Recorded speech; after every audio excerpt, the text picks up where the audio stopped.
نثر اور نظم دونوں میں وہ پھر ملتے ہیں۔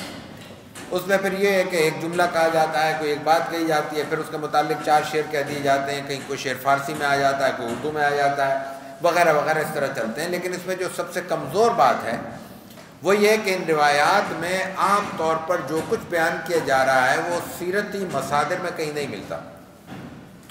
عام طور پر جو معجزات آپ علیہ الصلوۃ والتسلیم کی ولادت کے وقت، آپ کی رضاعت کے وقت، آپ کے بچپن کے احوال سے تعلق رکھتے ہیں، ان کا تعلق، ان کا حوالہ ہمیں مصادر سیرت میں کہیں نظر نہیں آتا۔ وہ خدا جانے کہاں سے معروف ہوئے اور کہاں سے اتنے مقبول ہوئے کہ نقل در نقل ہوتے ہوئے اس قدر کثرت کے ساتھ ہمارے درمیان موجود ہیں۔ لیکن یہ ایک اس کا کمزور پہلو تھا۔ اس کا ایک عوامی پہلو بہت اہم تھا۔ ہم دیکھتے ہیں کہ بر عظیم پاک و ہند کے مسلم کلچر میں رسول اللہ صلی اللہ علیہ وسلم سے محبت اور نسبت بہت مضبوط ہے۔ اس کے اپنے فائدے بھی ہیں، کچھ نقصانات بھی ہیں، لیکن یہ جو مضبوطی کا عنصر ہے جو بجائے خود ایک مطلوب اور محمود ہے، اس کی بنیاد ہمیں اس کلچر میں ملتی ہے۔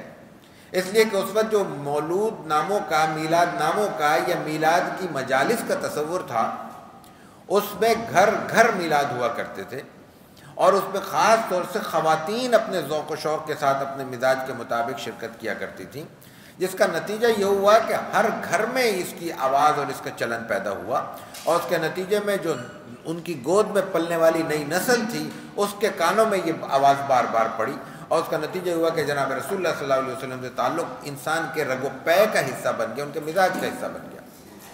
تو اس کو ہم بڑے آسانی کے ساتھ لوک ادب بھی کہہ سکتے ہیں۔ یہ اصطلاح ڈاکٹر محمود احمد غازی صاحب نے اپنے معاذرات سیرت میں استعمال کی کہ لوک ادب یعنی مقامی ادب سیرت کا ایسا ہے جس کی استناد پر بحث کی جائے تو بہت گنجائش بنتی ہے، جس کی روایات پر بات کی جائے، اس کے مضامین پر بات کی جائے تو بہت گنجائش بنتی ہے، لیکن اس کے نتیجے میں جو ذات رسالت مآب علیہ الصلوۃ والتسلیم سے ایک انسان کے تعلق کی کیفیت پیدا ہوئی اور اس میں آپ علیہ الصلوۃ والتسلیم سے محبت پیدا ہوئی، وہ بہت غیر معمولی تھی اور وہ اس کا اہم اور مثبت پہلو تھا۔ رسول اللہ صلی اللہ علیہ وسلم کے محبت کا ذکر ہے تو یہ بات وضاحت کے ساتھ پیش نظر رہنی چاہیے کہ آپ علیہ الصلوۃ والتسلیم سے محبت ایمان کا حصہ ہے، یہ سب مانتے ہیں، سب جانتے ہیں، لیکن کون سی محبت؟ جو لوگ سیرت کے نتیجے میں، جو اس نوعیت کی سیرتی مجالس کے نتیجے میں عامت الناس کے قلوب و اذہان میں محبت پیدا ہوتی ہے، وہ مطلوب ہونے کے باوجود، مفید ہونے کے باوجود اس درجے میں ایمان کی بنیاد نہیں بن سکتی جس درجے میں شریعت کو مطلوب ہے۔ اس لیے کہ شریعت کو جو محبت مطلوب ہے وہ جبلی محبت نہیں ہے، وہ شعوری محبت ہے۔ رسول اللہ صلی اللہ علیہ وسلم سے جو ایک انسان کی حیثیت سے، مسلمان کی حیثیت سے، کلمہ گو کی حیثیت سے ہمیں اور آپ کو اس وقت محبت ہے جو نظر آ رہی ہے، اور جس کے مظاہر ہم عام طور پہ کسی حادثے کی صورت میں دیکھتے ہیں، وہ جبلی محبت ہے۔ جبلی محبت عارضی ہوتی ہے، جبلی محبت زائل ہو سکتی ہے، شعوری محبت زائل نہیں ہو سکتی۔ ایک ماں کی محبت سے زیادہ جبلی محبت میں کسی اور رشتے کو بیان نہیں کیا جا سکتا، مثال نہیں دی جا سکتی۔ ماں جو اپنے بچے، اور ماں سے مراد ماں ہے، اس میں انسان کی ماں اور جانور کی ماں برابر ہے۔ انسان کی ماں جس طرح اپنے بچوں کا خیال رکھتی ہے، بالکل اسی طرح بلی کی بھی اپنے بچوں کا خیال رکھتی ہے، اور دوسرے جانوروں کو دیکھیں وہ بھی اپنے بچوں کے لیے اپنی رات کا سکون، اپنا آرام، اپنا کھانا، اپنا پینا، سب کچھ ترجیح دینے کو تیار ہوتی ہے۔ لیکن یہی ماں، ایسے حادثات بھی پیش آتے ہیں کہ کسی وقتی جذبے کی زیر اثر ہی صحیح، لیکن اپنے بچے کو اپنے ہاتھ سے مار بھی دیتی ہے۔ یہ مثالیں ہمارے سامنے پھیلی ہوئی ہیں، بکھری ہوئی ہیں۔ تو وہ جبلی محبت ایک خارج کے تحت، خارجی اثرات کے تحت پیدا ہونے والے ایک اثر کے ذریعے ختم ہو جاتی ہے، زائل ہو جاتی ہے۔ تو رسول اللہ صلی اللہ علیہ وسلم کی محبت، اور چونکہ وہ ایمان کا حصہ ہے اس لیے اس کو ایک جبلی محبت تک محدود نہیں کیا جا سکتا، یہ ایمان کا معاملہ ہے۔ اس کے برعکس یہاں جو مطلوب ہے وہ شعوری محبت ہے، اور اس کی مثال اگر ہمیں دیکھنا چاہیں تو جناب رسول اللہ صلی اللہ علیہ وسلم کے حضرت عمر کے ساتھ مکالمے کو ذہن میں رکھیے، جبلی محبت ایک لفظ سے پیدا نہیں ہو سکتی، ایک جملے سے پیدا نہیں ہو سکتی۔ لمحہ واحد سے پہلے حضرت عمر کہتے ہیں کہ میں اپنی جان سے زیادہ آپ سے محبت نہیں ہے۔ جب رسول اللہ صلی اللہ علیہ وسلم توجہ دلاتے ہیں تو وہ کہتے ہیں کہ نہیں، اس وقت میں آپ سے زیادہ پورا اپنی جان سے بھی زیادہ محبت کرتا ہوں، اور آپ اس کی تصدیق فرماتے ہیں الآن یا عمر۔ یہ مکالمہ آپ کے سامنے ہے، آپ جانتے ہیں۔ یہ شعوری محبت تھی۔ اس ایک لمحے میں انہوں نے وہ پورا پروسیس طے کر لیا جناب رسول اللہ صلی اللہ علیہ وسلم کی توجہ کی برکت سے، آپ کی صحبت کی برکت سے، جو شاید ہمیں طے کرنے میں وقت لگے گا، شاید ہمیں طے کرنے میں وقت درکار ہوگا۔ اس کیفیت کو پورا کرنے کے لیے، اس پورے پروسیس کو مکمل کرنے کے لیے آج جو ہماری ضرورت ہے وہ سیرت طیبہ سے کسی بھی حوالے سے انسلاک اور ارتباط ہے، اور وہ انسلاک اور ارتباط کی سب سے بڑی صورت سیرت طیبہ کا مطالعہ ہے۔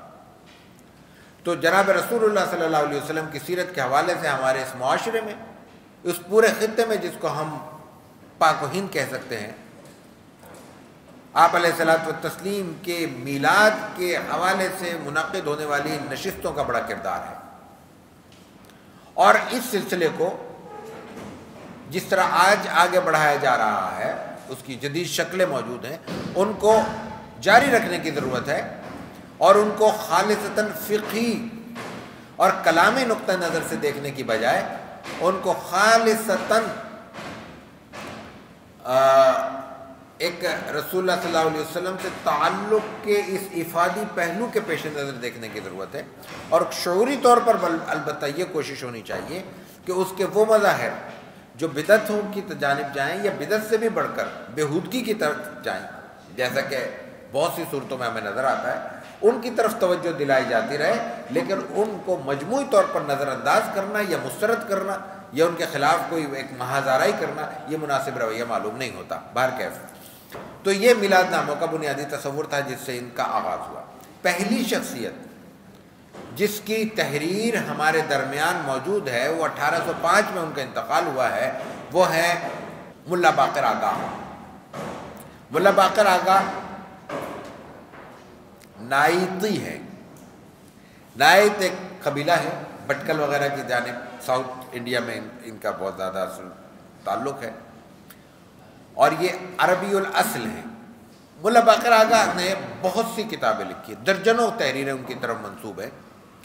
ان میں سیرت طیبہ کے حوالے سے 2 کتابیں نثر اور نظم میں ان کے قلم سے نکلی ہیں۔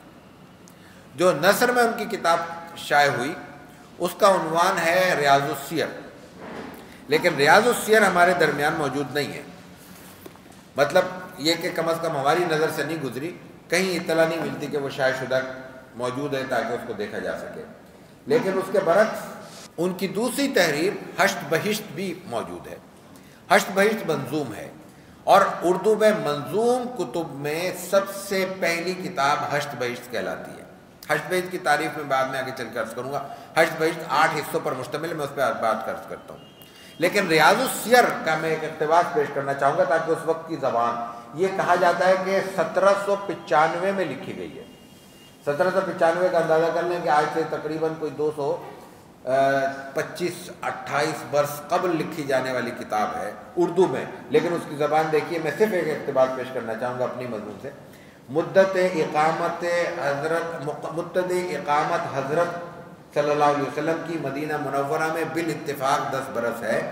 اس 10 برس میں غزوات 7 قول مشہور کے باعث ہیں، اور روایت ہے زید بن ارقم سے کہ غزا کیے میں نے ہمراہ حضرت کے 17 بار، اور کہا ابن اسحاق اور ابو معاشر اور موسیٰ بن عقبہ نے کہ مشہور یہ ہے کہ آپ صلی اللہ علیہ وسلم 22 غزوات میں تشریف لے گئے اور سرایا 50 ہوئے، مقابلہ نہیں فرمایا آپ صلی اللہ علیہ وسلم نے مگر 7 میں، غزوہ بدر، غزوہ احد، غزوہ بنی قریظہ، غزوہ بنی مصطلق، غزوہ خیبر اور غزوہ طائف۔ اب آپ دیکھیے اسلوب، تحریر، انداز، اور اس پہ پھر دیکھیے کہ کتنی سادگی اور سلاست سے، اور پھر اس سے بھی بڑھ کر جو اس کی دلچسپ ترین جہت ہے وہ یہ ہے کہ ابو معاشر سندھی کا حوالہ دے رہے ہیں، موسیٰ بن عقبہ کا حوالہ دے رہے ہیں، ابن اسحاق کا حوالہ دے رہے ہیں۔ یہ تینوں شخصیات بنیادی اساسی سیرت نگار ہیں دوسری صدی کے۔ ابو معاشر سندھی ہمارے سندھ سے ان کا تعلق ہے، اور وہ مکہ مکرمہ میں قیام پذیر ہو گئے تھے، مکہ مدینہ یہ سارا اس علاقے میں ان کے تعلیم اور تربیت کا اساتذہ سے تعلق رہا، اور انہوں نے باقاعدہ الگ سے کتاب تحریر کی تھی جو ہم تک نہیں پہنچ سکی، جو بہت بڑا ذخیرہ مختلف دور ادوار میں ضائع ہوا، اس میں ابو معاشر سندھی بھی ہیں۔ ان کی روایات بھی یکجا ہونی چاہیے، چاہے مختصر ہوں، ایک مضمون کا بہرحال عنوان بنتا ہے کہ ابو معاشر سندھی کی روایات سیرت کو لیا جائے، پھر ان کا تجزیہ کیا جائے، جیسے میں نے کل اس کے حوالے سے ایک تھوڑا سا منہج کی طرف اشارہ کیا تھا کہ دوسرے مصادر سے پھر اس کا مقارنہ ہو، اور یہ دیکھا جائے کہ اس میں کوئی جوہری اضافہ یا مضمون کی یا موضوع کی یا اس کی تفصیلات میں کوئی ان کی وجہ سے کوئی جوہری تبدیلی ممکن ہے یا محض تکرار ہے، اور جو کچھ دوسرے روات سے معلوم ہو رہا ہے وہی یہ بیان کر رہا ہے۔ یہ دونوں جہتیں اگر ہمارے سامنے ہوں، اگر کسی کی روایت سے جوہری طور پہ اضافہ ہو رہا ہے وہ بھی ایک الگ ہمارے لیے عنوان تحقیق بنتا ہے، اور اگر محض ایک شخص ایک راوی دوسرے راوی کی صرف تائید کر رہا ہے، لفظی فرق کے ساتھ کوئی چیز بیان کر رہا ہے، اس سے بھی ہمیں بہت سی چیزیں ملتی ہیں، آگے تجزیہ کرنے میں بہت سہولت ہوتی ہے۔ یہ ریاض السیر تھی، میں نے عرض کیا کہ یہ مطبوع ہے، مخطوط ہے، ہم تک نہیں پہنچی، ذکر ملتا ہے لیکن ہم نے اس کو نہیں دیکھا۔ دوسری چیز حشت بہشت ہے، انہی کی کتاب، یہ طبع شدہ موجود ہے، ہمارے پاس بھی اس کی کاپی، اس کا عکس موجود ہے۔ حشت بہشت کا مطلب ہے 8 حصے، 8 ابواب۔ یہاں بعض حضرات کو یہ غلط فہمی ہوئی، اور ابتدائی عہد کی اردو سیرت نگاری پر جن لوگوں نے لکھا ہے ان میں 1 سے زائد افراد نے یہ تحریر کیا ہے کہ یہ 8 کتابیں یا 8 رسائل تھے۔ ایسا بالکل بھی نہیں ہے، یہ 8 کے 8 ابواب ہیں، اور ان کے عنوانات سے اندازہ ہوگا کہ یہ 8 کے 8 ابواب ہیں ایک مسلسل کتاب کے۔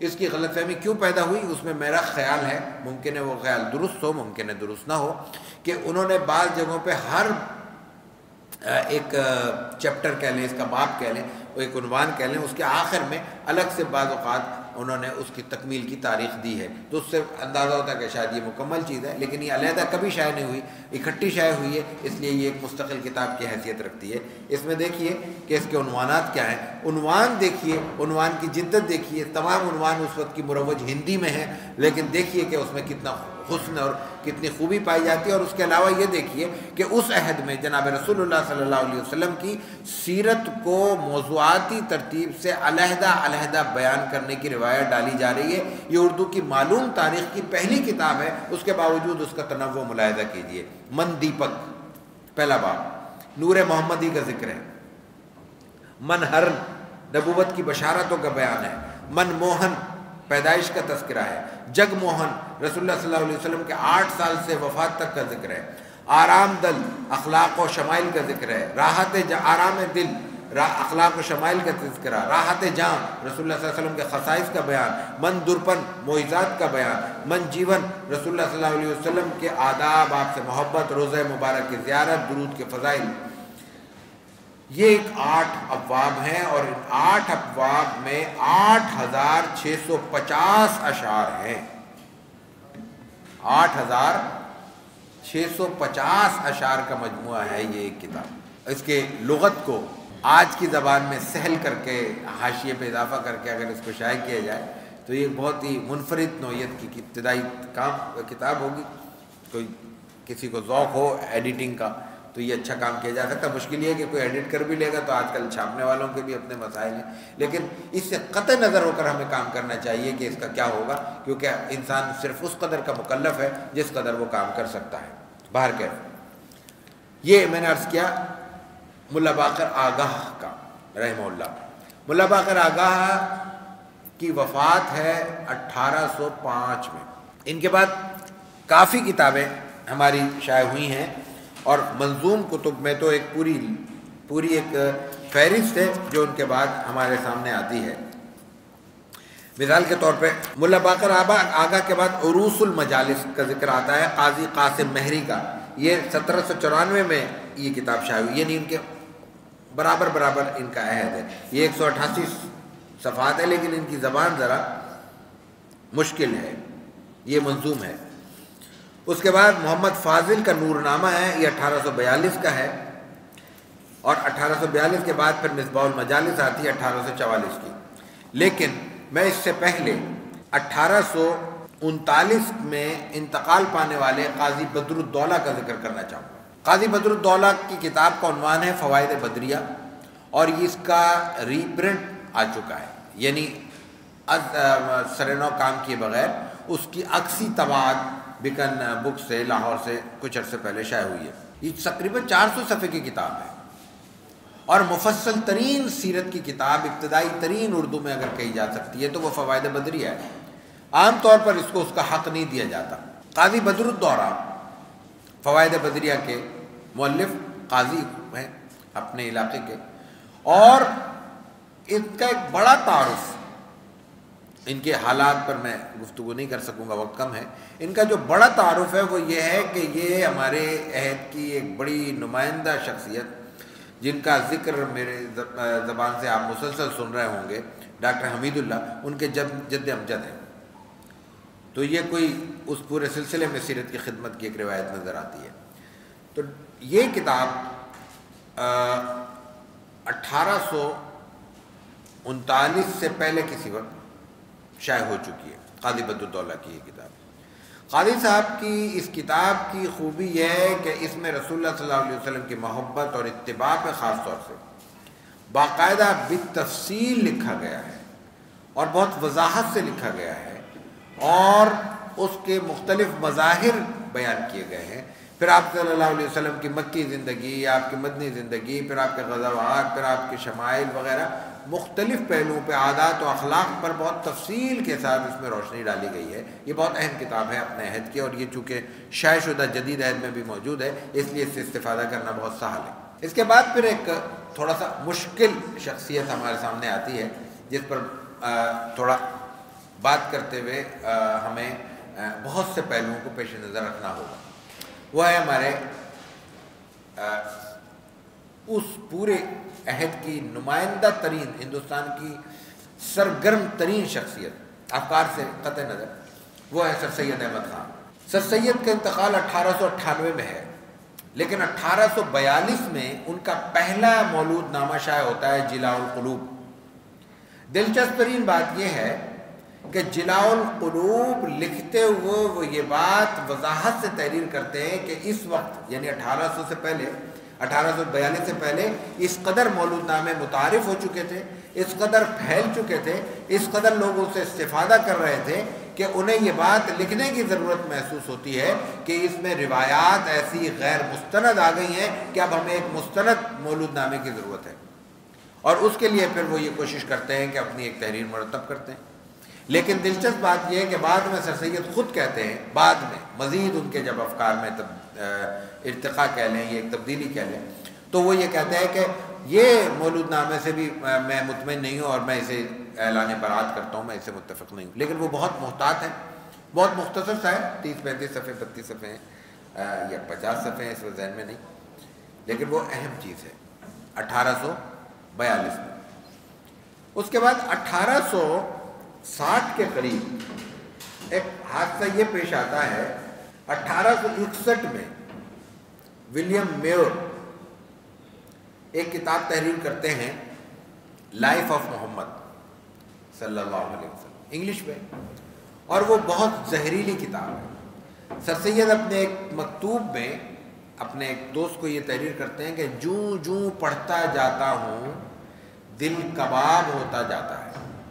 یہ ان کے جذبات ہیں اس کتاب کے مطالعے سے۔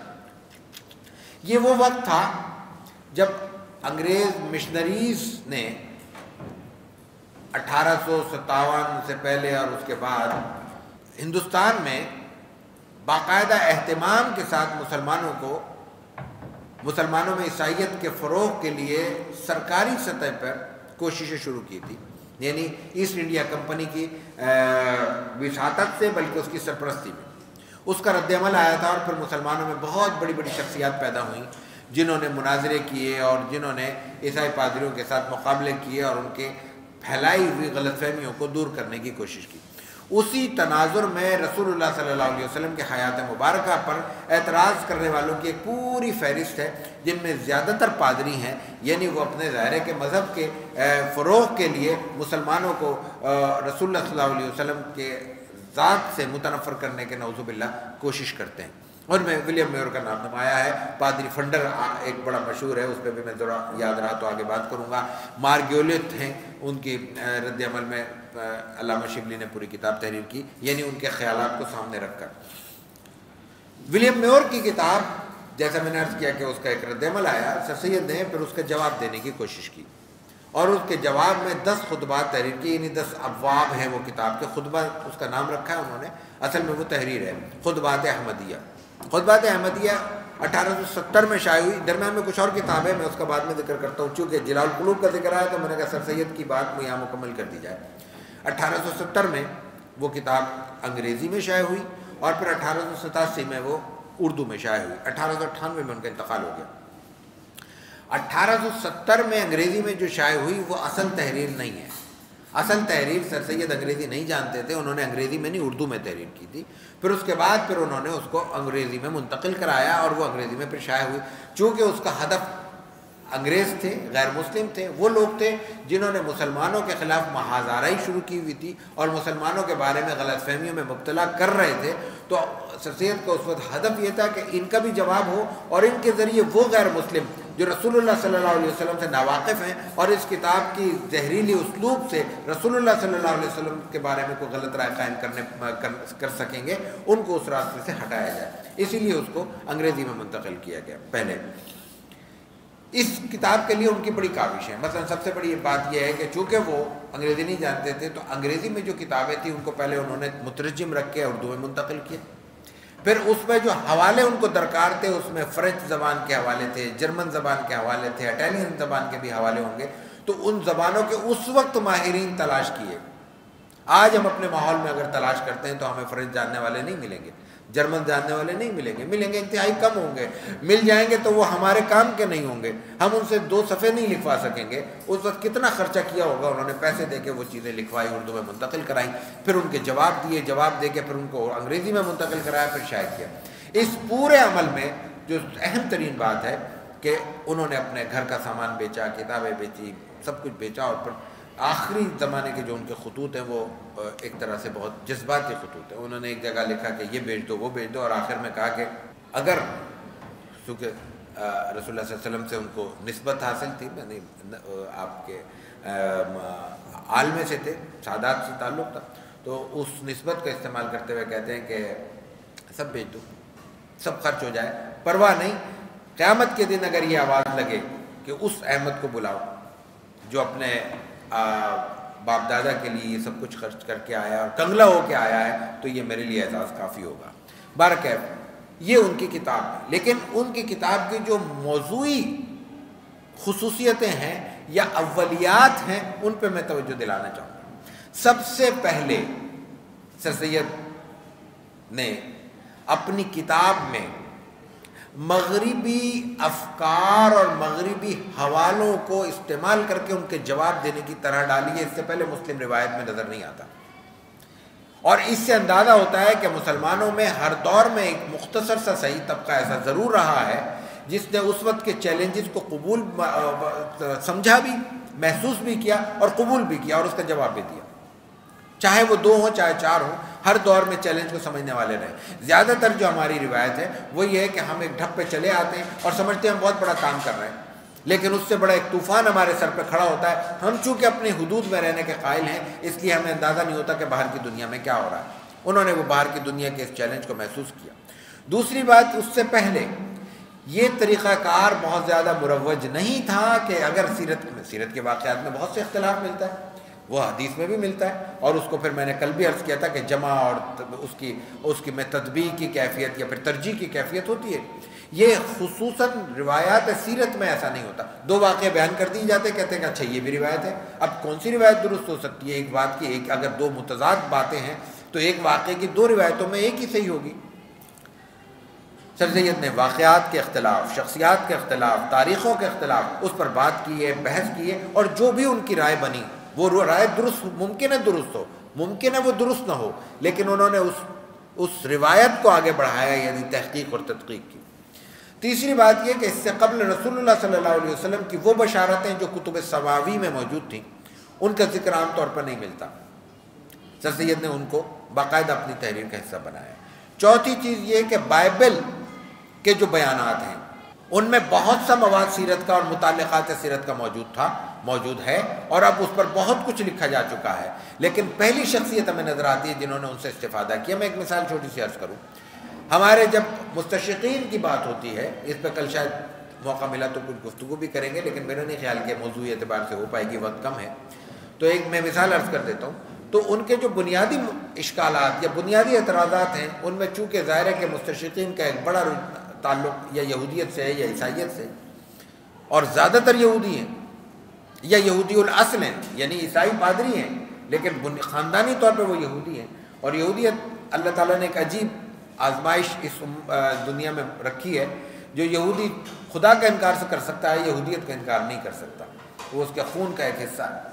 تو اس کے ماتحت بہت سے موضوعات پیدا ہوئے، ان میں ایک موضوع جو ہے نا ذبیح کون کا مسئلہ ہے۔ ان کا پورا زور اس پر لگتا ہے کہ جو قرآن کریم میں ذبیح کا ذکر ہے وہ حضرت اسماعیل نہیں ہے، حضرت اسحاق ہے۔ یہ بحث آپ جانتے ہیں، قرآن کریم کی تفسیروں میں بھی یہ بات آتی ہے۔ سر سید نے بائبل سے یہ ثابت کیا کہ ذبیح اسحاق ہے، نہیں ہو سکتا اسماعیل ہے۔ ان کے حوالوں سے، ان کی تاریخ سے، صرف بائبل سے نہیں، ان کے مفکرین کی آراء سے یہ بات انہوں نے ثابت کی۔ یہ ایک ٹرینڈ تھا، اور پھر درایت کو، یعنی ہمارے ہاں اس سے پہلے یہ تھا کہ روایت کے مقابلے میں روایت رکھی جائے گی، سر سید نے اس میں عقلی پہلو کو بھی شامل کیا۔ یہ اس کے مثبت پہلو تھے۔ منفی پہلو، سر سید اعلانیہ معتزلی تھے۔ معتزلی کا مفہوم، کل بھی ہم سے سوال ہوا تھا، معتزلی کے مفہوم میں دو باتیں شامل ہیں۔ ایک تو اعلانیہ کہتا ہے میں ہوں معتزلی الاصل، تو وہ معتزلی ہے، اور جب وہ معتزلی ہے تو اس پر معتزلہ کا ہی حکم نافذ ہوگا، ظاہر ہے اس کو اہل سنت میں شمار نہیں کیا جائے گا۔ لیکن ایک اور چیز یہ بھی ہے کہ ہماری جو روایت میں عقلیت پسندی ہے، عقلیت الف والا نہیں عین والا، عقلیت پسندی کو بھی بعض حضرات نے اعتزال کا لقب دے دیا ہے یا نسبت دے دی ہے۔ بہت سی شخصیات کو، جو میں آگے اس پہ بات کرتا ہوں، بہت سی شخصیات کی طرف جب اعتزال کی نسبت کی گئی ہے تو اس سے خاص اعتزالی کلامی پہلو نہیں ہے۔ معتزلی ہونے کا مفہوم کلامی اعتبار سے معتزلی ہونا نہیں ہے، بلکہ اس کا مفہوم ہے کہ ان میں عقل پسندی کا رجحان زیادہ ہے، وہ روایت کے مقابلے میں عقل کو ترجیح دیتے ہیں بعض جگہوں پہ۔ یہ ایک ان کا مزاج تھا۔ سر سید تو اعلانیہ معتزلی ہیں، تو ان کے ہاں تو عقل کی جو فوقیت ہے یا عقلیت پسندی ہے وہ تو روایت پہ حاوی ہوگی، تو وہ بہت سی روایتوں کا یہ کہہ کر انکار کر دیتے ہیں کہ یہ بات درست نہیں معلوم ہوتی، قطع نظر اس کے کہ کیا اس کی کوئی تکیف شرعی ہو سکتی ہے، آج کے دور میں اس کو کوئی کسی درجے میں رکھا جا سکتا ہے، یا اس کی کوئی توجیہ ایسی کی جا سکتی ہے جس کے نتیجے میں وہ روایت قابل قبول ہو، بشرطے کہ وہ سندن بھی مضبوط ہو، تو ان کو اس سے پھر بحث نہیں ہوتی اور وہ انکار کر دیتے ہیں۔ یہی رجحان ان کے بارے میں یہ تاثر قائم کرنے کا سبب بنا کہ وہ شاید روایت یعنی انکار حدیث ان کے اندر پایا جاتا ہے۔ انکار حدیث کا جو معاملہ ہے یہ بھی بڑا نازک ہے، چونکہ لفظ ذہن میں آیا ہے تو میں عرض کر دوں۔ انکار حدیث کی بر صغیر میں بھی اور اس کے بعد پوری دنیا میں بھی ایک بہت بڑی مضبوط روایت ہے، یعنی بہت بڑے بڑے حضرات اس روش کا شکار ہوئے ہیں، اللہ تعالیٰ سب کو ہدایت دے۔ لیکن جہاں ایک جانب بہت بڑا گروہ اس معاملے میں گمراہی کا شکار ہوا ہے، وہاں ان کے بارے میں رائے قائم کرنے والوں میں بھی ایک غلو نظر آتا ہے۔ اس غلو کی بات، اس غلو کا تصور کیا ہے؟ دیکھیے، انکار حدیث کہتے کس کو ہے، یہ کہنا کس کو چاہیے؟ حدیث کا انکار بطور حجیت، بطور ماخذ شریعت، یہ انکار حدیث ہوگا۔ حدیث کی روایات کا انکار، چاہے وہ روایات بہت زیادہ کثرت سے کیوں نہ ہو، انکار حدیث نہیں کہلائے گا۔ اس لیے کہ اگر اس کو ہم کہتے ہیں تو ہمارے پاس کوئی پیمانہ نہیں ہے کہ جو 100 روایت کا انکار کرتا ہے وہ منکر ہے، یا جو 25 کا انکار کرتا ہے وہ منکر نہیں ہے۔ ایسا کوئی پیمانہ ہمارے یہاں کسی دور میں بھی متعین نہیں کیا گیا۔ تو مثال کے طور پہ امام بخاری نے بہت سی روایات قبول نہیں کی، تو کیا انکار حدیث؟ یا اس سے پہلے ابن الجوزی کو بڑا متشدد کہا جاتا ہے، انہوں نے بخاری میں بھی کہا ہے کہ موضوع روایات ہیں، تو وہ روایتوں کا انکار کیا ہے انہوں نے، تو اس کو کیا کہا جائے گا؟ منکر حدیث تھے؟ نہیں کہا جائے گا، اس لیے کہ وہ روایت حدیث پر نقد کر رہے ہیں، حجیت حدیث زیر بحث نہیں لا رہے۔ وہ روایت کو، حدیث کو اسی طرح حجت مانتے ہیں جس طرح میں اور آپ مانتے ہیں۔ تو اس لیے احتیاط کا پہلو یہ ہے، عین ممکن ہے کہ ان کی بات وہ نہ ہو جو میں کہہ رہا ہوں، لیکن عین ممکن ہے کہ وہی بات ہو جو میں عرض کر رہا ہوں. تو اس لیے احتیاط کا پہلو یہی ہوتا ہے کہ کسی کو جب تک ممکن ہو اسلام کے دائرے میں رکھا جائے. اس لیے کہ حجیت حدیث کا انکار صرف منکر حدیث نہیں بناتا، اس کو اسلام کے دائرے سے خارج کرتا ہے. تو ظاہر ہے کہ اس معاملے میں جہاں ایمان اور کفر کی بحث ہو وہاں احتیاط کا پہلو ہوتا ہے، اور اس میں جو اصول شریعت نے ہمیں عطا کیا ہے وہ یہ ہے کہ اس میں شک کا فائدہ خود نہیں لیا جاتا بلکہ جس پر الزام ہے اس کو دیا جاتا ہے. باہر کیف دوسری بات، اسی اعتزال کے اور اقلیت پسندی کے ماتحت سر سید نے معجزات کا انکار کیا. صرف معجزات کا انکار نہیں کیا، بہت سے اہم پہلوؤں کا ان کے ہاں بہت زیادہ یہ انکار ملتا ہے یا اس کو بہت زیادہ اس کا درجے سے گرانے کی ایک کیفیت ملتی ہے. یہ تمام چیزیں وہ ہیں جس کے نتیجے میں ان کی بہت بڑی خدمت اور ان کی سیرت کا بہت بڑا حصہ ہمارے لیے غیر متعلق ہو گیا ہے یا ہمارے لیے مضر ہو گیا ہے، ہم اس سے استفادہ نہیں کر سکتے. لیکن قرآن کریم کی جو ہمیں تلقین ہے وَلَا يَجْرِمَنَّكُمْ شَنَآنُ قَوْمٍ عَلَىٰ أَلَّا تَعْدِلُوا، یہ جو شنآن و قومن کہا گیا ہے یہ قرآن کریم کی اصطلاح میں مسلمانوں کو ان کے مقابل کہا گیا، مقابل کے لیے کہا گیا. اور مسلمان کے مقابل مسلمان نہیں ہوتا، مسلمان کے مقابل گمراہ نہیں ہوتا، مسلمان کے مقابل فاسق و فاجر بھی نہیں ہوتا، مسلمان کے مقابل اہل بدعت بھی نہیں ہوتے، مسلمان کے مقابل براہ راست کافر ہوتا ہے.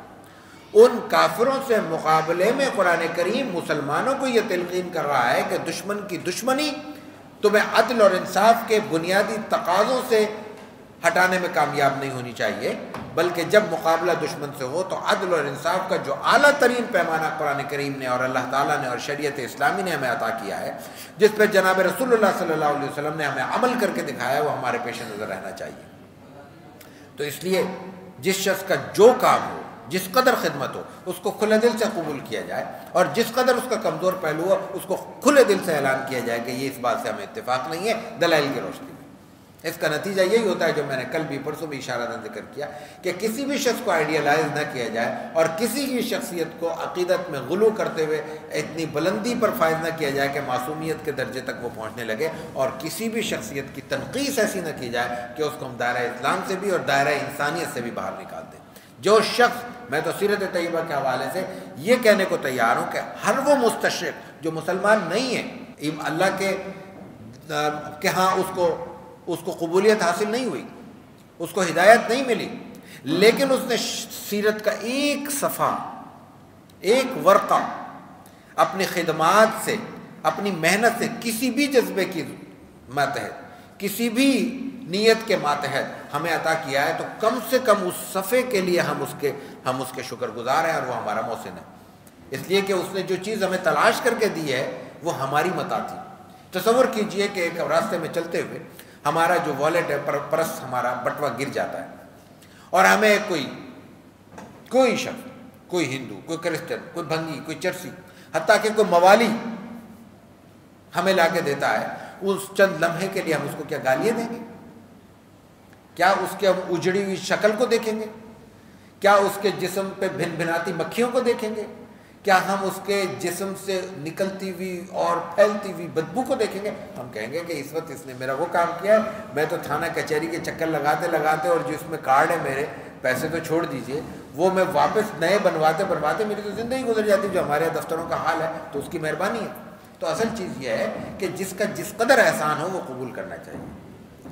سر سید کی اس پوری تحریک کا ایک اور اسپیکٹ بھی ہے، تناظر بھی ہے، وہ ہے کہ ایک سر سید کا طے شدہ، طے کردہ ٹرینڈ ہی آج تک سیرت نگاروں کے درمیان کسی نہ کسی حد تک چلا آ رہا ہے، اور محققین سیرت نے اسی روایت کو آگے بڑھایا ہے، اس روایت کے کمزور پہلوؤں سے اعراض کرتے ہوئے. میں نے وہ کمزور پہلو آپ کے سامنے مختصراً رکھے، اور اس سلسلے کی جو بات کی بڑی شخصیت ہیں وہ پر ہمارے علامہ شبلی رحمہ اللہ ہیں.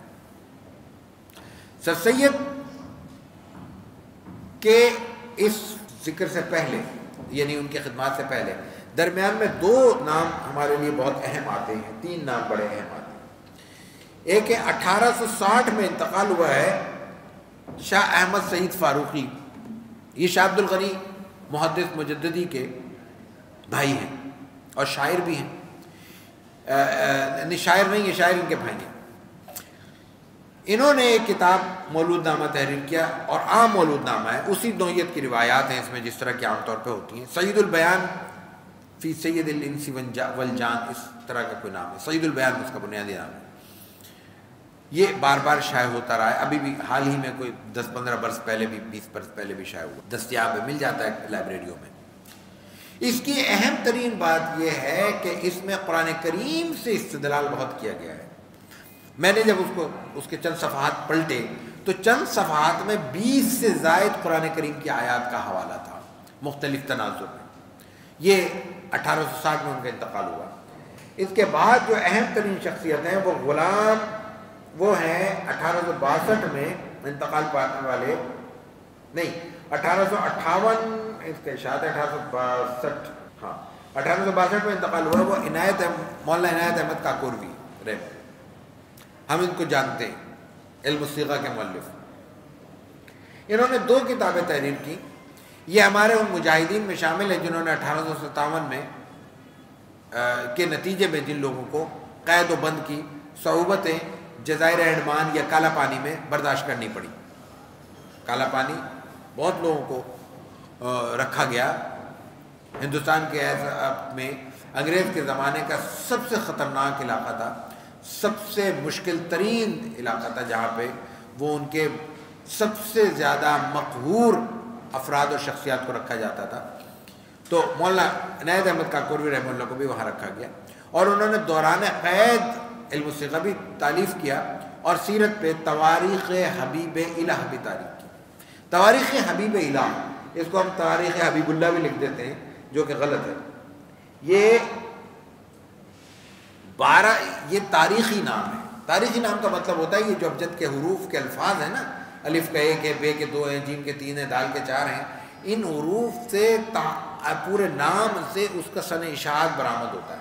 تو اس کو اگر آپ ابجد کے حروف سے ترتیب دیں تو 1275 اس کا سن نکلتا ہے، اور یہی اس کا سن تحریر ہے، یہ سن اشاعت کیا ہے۔ 1862 میں ان کا انتقال ہوا، اور یہ کتاب انہوں نے تحریر کی ایسی کیفیت میں جب وہ قید تھے، اور جب ان کے پاس پڑھنے کو اور حوالہ دینے کو کوئی کتاب نہیں تھی۔ یہ غیر معمولی بات ہے، اور میں ایک اقتباس برکت کے لیے پڑھ بھی دیتا ہوں، لیکن دیکھیے کہ ان کی احتیاط کا عالم یہ تھا کہ اس کیفیت میں پوری کتاب لکھنے کے باوجود جب وہ قید سے باہر آئے تو انہوں نے اس کو شائع نہیں کیا، بلکہ اس پوری کتاب کے بیانات کی اصل مصادر سے جو ان کو اس وقت میسر تھے مراجعات کی۔ جب وہ اطمینان کی کیفیت میں آئے، مطمئن ہوئے، تب انہوں نے پھر اس کو شائع کیا، اور اس کا جو اسلوب ہے، اس کے جو انداز ہے، اس کی جو زبان ہے، وہ ایک جملے میں عرض کرتا ہوں، نہیں معاف کیجیے گا، وہ میرے پاس اس وقت اقتباس موجود نہیں ہے، بہرکیف میں نے نوٹ کیا تو پتہ نہیں کہاں رہ گیا۔ بہرکیف تواریخ حبیب الہ کے بعد 1876 میں انتقام غلام امام شہید، ان کا ایک مولود نامہ ہے۔ بعض شخصیات کا خیال یہ ہے، اردو کے دینی ادب میں ڈاکٹر غلام مصطفیٰ خان رحمہ اللہ نے ان کا لکھا ہے کہ ان کے 2 ہیں مولود نامے۔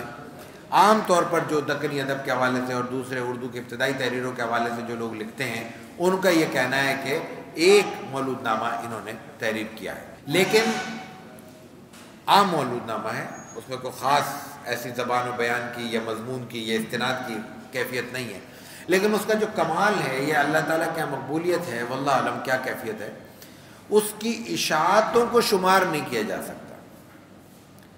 اس قدر شائع ہوا، اس قدر اداروں نے شائع کیا کہ ان کی صحیح معنوں میں فہرست تک نہیں مرتب ہو سکتی کہ کتنے اداروں نے کتنی دفعہ شائع کیا۔ سینکڑوں ہزاروں کی بات نہیں ہے، شاید اس کی اشاعت لاکھوں میں گئی ہے، یعنی نسخوں کے اعتبار سے، اور مقبول ترین اپنے عہد کا نمائندہ ترین مولود نامہ تھا۔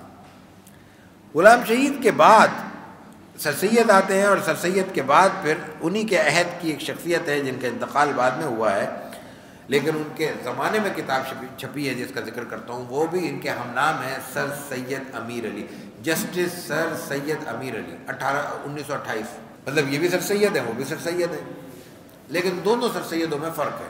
یہ فرق بھی ہمارے لیے ایک سبق دیتا ہے، خاص طور سے تحقیق کی دنیا میں ایک بہت بڑا سبق ہے۔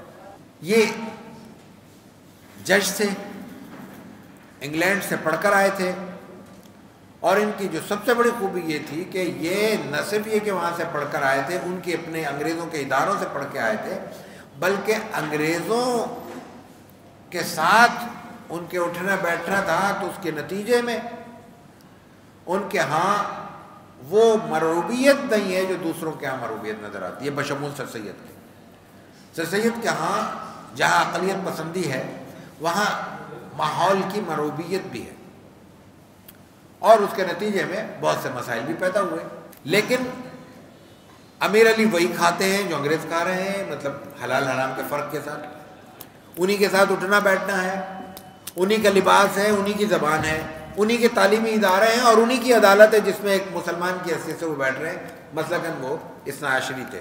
1873 میں ابتدائی زمانے میں جب وہ پڑھ کر آئے ہیں، انتہائی ینگ ہے، 1928 میں ان کا انتقال ہوا ہے، اس وقت انہوں نے ایک کتاب تحریر کی، انگریزی میں کتاب تحریر کی، بعد میں وہ اردو میں بھی آئی، اور اس کا جو بڑا نام تھا اس میں یہ تھا کہ محمد صلی اللہ علیہ وسلم لائف اینڈ اچیومنٹس۔ آپ صلی اللہ علیہ وسلم آج کی زبان میں ہم کہہ دیتے ہیں، سیرت کے حوالے سے یہ ذرا پسندیدہ عنوان نہیں لگتا کہ عام طور پہ عام افراد کے لیے کہا جاتا ہے حیات و خدمات، فلاں شخصیت حیات و خدمات، تو لائف اینڈ اچیومنٹس ظاہر ہے کہ انگریزی میں یہ مفہوم بنتا ہے، لیکن بعد میں انہوں نے اس کا نام تبدیل کر کے روح اسلام، اسپرٹ آف اسلام رکھا، اور روح اسلام کے نام سے وہ اردو میں شائع ہوتی ہے۔ اس کتاب کی اہم عجیب بات ہے، اس کتاب میں یوں سمجھ لیجئے کہ انگریزوں کی آنکھوں میں آنکھیں ڈال کر اسلام کا پیغام پیش کیا گیا ہے، اور جناب رسول اللہ صلی اللہ علیہ وسلم کی سیرت کی صحیح کیفیت بیان کرنے کی کوشش کی گئی ہے، لیکن تناظر یاد رکھیے، ایک انگریزی تعلیمی ادارے کا، انگریزوں میں اٹھنے بیٹھنے والا انگریز مائنڈ کا شخص لکھ رہا ہے، تو اس میں وہ تحریر کا اسلوب نہیں ہو سکتا جو کسی مسجد اور مدرسے کا عالم کی زبان ہوگی، لیکن چونکہ ان کے لیے لکھی جا رہی ہے تو انہی کے زبان میں لکھی جا رہی ہے، انہی کے محاورے میں لکھی جا رہی ہے، اور انہی کے ذہن کو سامنے رکھ کے جا رہی ہے، تو اس نے بہت زیادہ غیر معمولی اثر مرتب کیا، اور وہ شخص ہر دور میں سوچنے اور سمجھنے والوں کے دو ذہن واضح تقسیم کے ساتھ موجود ہوتے ہیں، ایک وہ ہوتے ہیں جو محض باتوں کو نقل کرتے ہیں، اور اس نقل کرنے میں ان کے یہاں عصبیت موجود ہوتی ہے جو ہماری کیفیت ہے، بہت سے تعصبات کے ماتحت ہم گفتگو کرتے ہیں، ایک شخصیت ہماری پسندیدہ ہے تو اس کی ہر چیز پسندیدہ ہوتی ہے، اور ایک شخص ہمارے اپنے ماحول کا نہیں ہے تو وہ شخص بے شک ہم سے زیادہ، ہمارے مطلوب اور ممدوح شخصیات سے زیادہ پڑھا لکھا ہو، زیادہ متدین و متقی ہو، لیکن ہم بڑی اجنبیت سے دیکھتے ہیں، اور وہ اجنبیت بعض اوقات ہمارے لیے عناد کا باعث بھی بن جاتی ہے، پتہ نہیں کون ہے یہ، ہم نے تو نام نہیں سنا۔ تو اس کیفیت میں بہت سی شخصیات ایسی بھی ہوتی ہیں جو اس سے بحث نہیں رکھتی کہ یہ کتاب یا یہ تحریر یا یہ بات کس نے کہی ہے، وہ یہ کہتے ہیں کہ ہم پڑھیں گے اور یہ دیکھیں گے کہ یہ اس کتاب میں کہا کیا گیا ہے، اس تحریر میں پیغام کیا ہے۔ تو وہ حضرات جو غیر مسلم تھے، انگریز تھے، اور یہ کیفیت رکھتے تھے، یہ ذہن رکھتے تھے، یعنی ان کے عناد نہیں تھا، یا عناد اور تعصب تھا اسلام سے اور مسلمانوں سے تو وہ کمزور درجے کا تھا، تو انہوں نے اس سے بڑا اثر قبول کیا، اور اس کے نتیجے میں مسلمانوں کے لیے ایک بہت بڑی فضا پیدا ہوئی۔ یہ کتاب بھی موجود ہے اردو میں، اور روح اسلام کے نام سے عام دستیاب ہے، بلکہ بعض حضرات نے اس کا نام تبدیل کر کے بھی اس کو شائع کیا ہے۔ یہ ہمارے یہاں بڑے عجیب سا المیہ ہے کہ کتاب کے نام کو اپنی مرضی سے تبدیل کر دیا جاتا ہے، اور اس قدر اس میں تبدیلی پیدا، جوہری تبدیلی پیدا کی جاتی ہے کہ انسان سر پیٹ لیتا ہے کہ اس کا نام کیا رکھا جائے۔ اب یہ جو تواریخ حبیب الہ ہے، اس کو سیرت رسول کے نام سے بھی شائع کیا گیا ہے۔ ایک عام آدمی آئے گا، وہ سمجھے گا کہ یہ یا تو عنایت احمد وہ نہیں ہے، کاکوروی نہیں ہے وہ، کیونکہ ان کی کتاب تو تواریخ حبیب الہ ہے، یا یہ وہی ہیں تو انہوں نے شاید دو کتابیں تحریر کی ہیں۔ اب یہ مغالطہ پیدا ہوتا ہے، تو مجھے اور آپ کو یہ حق حاصل نہیں ہے کہ کسی تیسرے شخص کی کسی کتاب کا عنوان ہم اپنے از خود تبدیل کریں۔ یہی معاملہ روح اسلام کے ساتھ ہوا کہ جب انہوں نے نام اسپرٹ آف اسلام رکھا تو بہت آسان ترجمہ ہے کہ ہم اس کا روح اسلام نام رکھیں، لیکن بعض لوگوں نے اس کا نام بالکل تبدیل کر کے کچھ اور ناموں سے بھی اس کو شائع کیا ہے۔ اسی دور میں پھر علامہ شبلی آ جاتے ہیں۔ علامہ شبلی کی تاریخ وفات 1914 ہے۔ علامہ شبلی رحمہ اللہ کے حوالے سے کل بھی ایک سوال ہوا تھا، میں اس کو بھی پہلے دینے کی کوشش کرتا ہوں۔ علامہ شبلی 100% اپنی ان کی ذہانت، علم، عمل، فضل، کمال اپنی جگہ، لیکن 100% سر سید کی دریافت ہیں. بالکل نوجوانی میں وہ علی گڑھ آئے، سر سید نے ان کو دیکھا، اور چونکہ جہاں دیدہ تھے، پرانے زمانے کے تھے، شخصیت جانچنے کی ان میں صلاحیت تھی، انہوں نے دیکھا اس میں کرنٹ ہے، علم ہے، فضل ہے، کمال ہے، انہوں نے جانچ لیا اور پھر اس کی آزمائش کی. آزمائش کیا کی کہ ان کو لے جا کے لائبریری میں کھڑا کر دیا، اور لائبریری میں لے جا کے خود تھوڑی دیر دیکھا اور پھر لوگوں کو مامور کر دیا کہ دیکھو یہ کرتا کیا لائبریری میں. یہ لائبریری میں کسی بندے کا کھڑا کرنا اور لائبریری میں اس کو جج کرنا، یہ ایک کیفیت میں محسوس کر سکتا ہوں، اس لیے کہ یہ آزمائشی وقت مجھ پہ بھی گزرا ہے. 1996 میں ہمیں پہلی بار وزارت مذہبی امور کے تحت اسلام آباد جانے کا اتفاق ہوا. وہ جو مقابلے ہوتے ہیں سالانہ سیرت کے ان کے، تو وہ ہمارا انعام تھا، اس میں والد صاحب کے ساتھ ہمیں جانا ہوا. تو وہی میں نے عرض کیا تھا کہ پہلا مضمون جو ہمارا شائع ہوا تھا اور کسی مجمع میں ہمیں پڑھنے کا موقع ملا تھا اور بعد میں شائع بھی ہوا، وہ اس وقت ہماری عمر 19 سال تھی. اس وقت انٹرنیشنل اسلامی یونیورسٹی ایک چھوٹی سی فیصل مسجد کے ہی احاطے میں تھی. اتنی بڑی عمارت جو ہے 10 کا پورا سیکٹر ہے، وہ کیفیت نہیں تھی. تو لائبریری بہت ہی محدود ترین جگہ میں انتہائی تنگ ماحول میں موجود تھی، اور کیفیت یہ ہوتی تھی کہ اگر ہم یہاں یوں ٹیپ پیچھے کھڑے ہیں تو ہماری پشت کتابوں سے ٹکرا رہی ہے اور سامنے بس اتنی سی جگہ ہے کہ کتاب نکال کے وہ دیکھ سکیں، یعنی اطمینان سے کھڑے ہونے کی کیفیت نہیں تھی. اس وقت وہاں ایک لائبریرین تھے، خدا جانے حیات ہیں کہاں گئے، ریٹائر تو ظاہر ہو گئے، ظاہر آج سے اتنا عرصہ پہلے کی بات ہے. جب ہم وہاں گئے تو انہوں نے ہمیں دیکھا، ہم نے کہا لائبریری وزٹ کرا دیں. انہوں نے وزٹ کرانا شروع کر دیا. اب وہ ایک ایک کتاب دیکھ رہے ہیں. بالکل ابتدائی ہمارا پڑھنے لکھنے کا آغاز ہوا تھا، تو بہت سی کتابوں کے ہم نے نام سنے تھے، کتابیں نہیں دیکھی تھیں، حوالے پڑھتے تھے. والد صاحب ساتھ تھے تو وہ بھی مجھے بتاتے رہے، دیکھو یہ کتاب ہے، یہ کتاب ہے، یہ فلاں دیکھی تھی، یہ فلاں والا ہے، یہ دیکھو یہ کتاب ہے، اچھا یہ ہمارے پاس یہ ایڈیشن ہے نا، یہ اس کا نیا ایڈیشن آیا ہوا ہے، یہ گفتگو ہو رہی ہے. اب میں دیکھ رہا ہوں. اب ان کے لیے یہ بہت نئی سی بات تھی کہ کوئی شخص ہماری عمر میں اصل متون جو ہمارے مصادر اصلی ہیں، تاریخ کے، سیرت کے، تفسیر کے، حدیث کے، وہ اس میں کوئی اتنا دلچسپی لے رہا ہے. تو انہوں نے بہت بعد میں جا کے کوئی 2-2.5 گھنٹے وہ ہمارے ساتھ لگے رہے. میں نے 2-3 بار والد صاحب نے کہا کہ آپ اپنا کام کر لیں، ہمیں تھوڑا وقت لگے گا. تو انہوں نے بتایا کہ ایک بات میں کہا، ایک تو دیکھیں بات یہ ہے کہ میں آپ کے ساتھ اس لیے لگا تھا کہ یہاں چوریاں بہت ہوتی ہیں اور بڑے بڑے سکھا قسم کے حلیوں والے لوگ آتے ہیں، تو آپ یہ نہ سمجھیے گا کہ میں آپ پہ شک کر رہا ہوں. یہاں میری ذمہ داری یہ ہے کہ میں لوگوں کو دیکھوں. دوسرا کہہ لیں گے، مزید تفشا کر کہہ لیں گے کہ اس عمر کے نوجوانوں کو ہم نے اس طرح کتابوں میں دلچسپی لیتے ہوئے کم دیکھا ہے. تو میری اپنی شوق تھا میں دیکھوں یہ دیکھ کے آ رہا ہے، یہ کون سے متون دیکھ رہے ہیں، کون سی کتابیں دیکھ رہے ہیں. تو انہوں نے بہت دعائیں دی. اللہ تعالیٰ وہ سلامت ہیں، زندہ ہے. تو میں نام سے واقف نہیں ہوں، تو ان کو اس کا اجر بھی دے اور ان کو اچھے حال میں رکھے. اللہ کے پاس پہنچ گئے تو اللہ تعالیٰ اپنی رحمت سے ان کو نوازتا رہے. تو یہ کیفیت سر سید کے ساتھ نے شبلی کے ساتھ کی، اور اس کے بعد پھر ان کو ان کی تعلیم و تربیت کے لیے جو وہ کر سکتے تھے، رہنمائی وغیرہ. پھر وہ ندوہ ہوا اور یہ سب کچھ ندوہ کے بانی ہے، ظاہر ہے کہ ندوۃ علماء کے. شبلی نے جو آغاز کیا اپنی زندگی کا وہ غیر معمولی ہے، وہ علمی ہے، وہ عربی ادب کے ساتھ ہے. اور میں عرض کروں ہندوستان میں عربی تکلم اور عربی ادب کے حوالے سے جو پہلی مجلس قائم کی ہے وہ سر سید نے کی ہے اور ان کے ساتھیوں نے کی ہے، اور سر سید اس میں خود شریک ہوتے تھے. اس میں اردو پہ بات کرنے میں پابندی تھی اور شبلی بھی اس کا حصہ تھے اور دوسرے اثرات تھے. یہ ایک علیحدہ موضوع ہے. کسی وقت کوئی شخصیت ہندوستان سے ایسی آئی جن سے ہم استفادہ کر سکے تو ہم کوئی نشست رکھیں گے کہ انڈیا میں، ہندوستان میں عربی ادب کا فروغ. لیکن ان کا جو تحریری دور ہے وہ ہے تاریخ کی مختلف کتب سے، اور اس میں پھر مختلف شخصیات کے انہوں نے احوال لکھے ہیں. مثلا الغزالی انہوں نے تحریر کی، المامون انہوں نے تحریر کی، پھر بعد میں جا کے انہوں نے الفاروق تحریر کی. حضرت عمر فاروق رضی اللہ تعالیٰ عنہ کے حوالے سے ان کی کتاب الفاروق کا آج بھی کوئی جواب نہیں ہے، اگرچہ کہ آج اس کو 125 سال سے زیادہ 150 سال کے قریب وقت گزر گئے ہیں. سر سید نے یہ جو عرب کی عجم کی تاریخ لکھی، ادب کی تاریخ لکھی، ادب میں بہت غیر معمولی ان کی تحریریں موجود ہیں، لیکن اس کے بعد جب سیرت لکھی تو خود انہوں نے اپنا اظہار کیا. انتقال کی بات نہیں، انتقال سے پہلے کہ ان کے یہ میں شعر آپ کے سامنے پیش کرنا چاہتا ہوں. عجم کی مدح لکھی، عباسیوں کی داستان لکھی، ظاہر کہ المامون امین یہ سب ان کا وہ ہے. مجھے چندے مقیم آستان غیر ہونا تھا. عجب کی مدح کی، عباسیوں کی داستان لکھی، مجھے چندے مقیم آستان غیر ہونا تھا، مگر اب لکھ رہا ہوں سیرت پیغمبر خاتم، خدا کا شکر ہے یوں خاتمہ بالخیر ہونا تھا.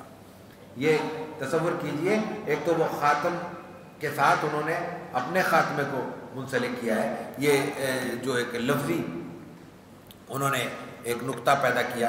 یہ تو شعری ادب کے حوالے سے ایک اہم چیز ہے، لیکن آپ دیکھیے کہ اپنے وہ جذبات کا کیا اظہار کر رہے ہیں. علامہ شبلی کی جو یہ کتاب ہے، یہ ان کا خاکہ طویل تھا، وسیع تھا. اس کے بعد پھر وہ 2 حصوں میں لکھ سکے، لیکن دونوں حصے جو تھے وہ ایسے نہیں تھے کہ وہ قابل اشاعت ہوں.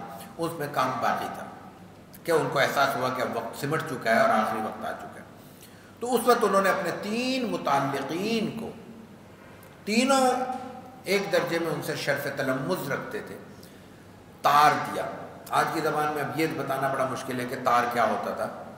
یعنی ارجنٹ میسج مشینی ذریعے سے پہنچا کرتا تھا، تار گھر ہوا کرتے تھے، وہ فوراً چند لمحوں میں میسج پہنچ جاتا تھا. وہ 3 شخصیات کون تھیں؟ 3 اپنے دور کی نمائندہ ترین شخصیات: مولانا ابوالکلام آزاد، مولانا حمید الدین فراہی اور مولانا سید سلیمان ندوی رحمہم اللہ.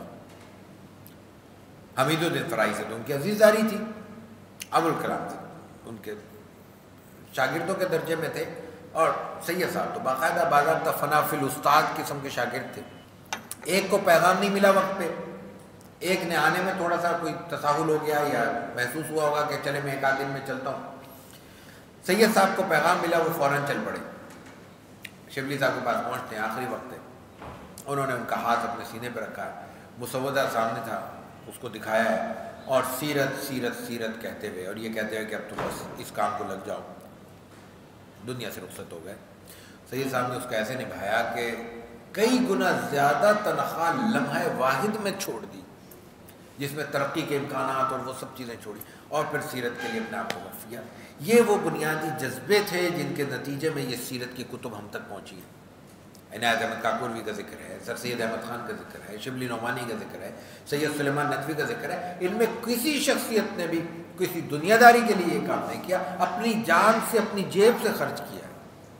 یہ بات میں اس لیے اصرار کے ساتھ، مجھے بہت باتیں آگے کرنی ہیں، لیکن میں اصرار کے ساتھ اس پہلو کو زیادہ توجہ سے بیان اس لیے کر رہا ہوں تاکہ اگر ہم میں سے کوئی سیرت کے لیے آگے آنا چاہتا ہے تو اس کو یہ خیال رکھنا چاہیے کہ جیب میں اس کی جتنی گنجائش ہے اس کو اس کام کے لیے صرف کرنا ہوگا، تب اس میں برکت آئے گی. اس لیے کہ یہ لینے کی چیز نہیں ہے، یہ دینے کی چیز ہے، یہ سمیٹنے کی چیز نہیں ہے، یہ اپنے آپ کو اس پہ سیرت کا نام استعمال کر کے اپنا قد کاٹ بلند کرنے کی چیز نہیں ہے.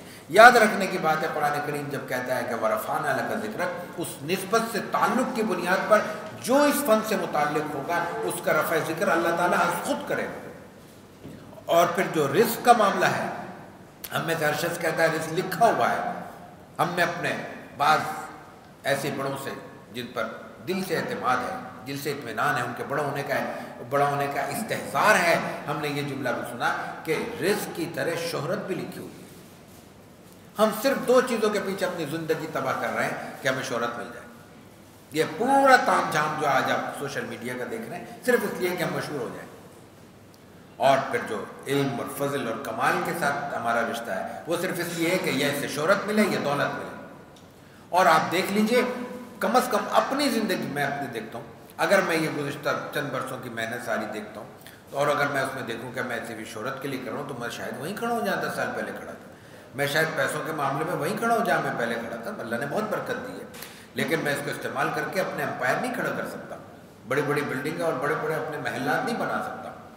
ہاں، دال روٹی اللہ کی قیامت تک چلاتا، مرنے تک چلاتا رہے، وہی ہماری قیامت ہے، عزت سے اور عافیت سے، بس اتنا کافی ہے.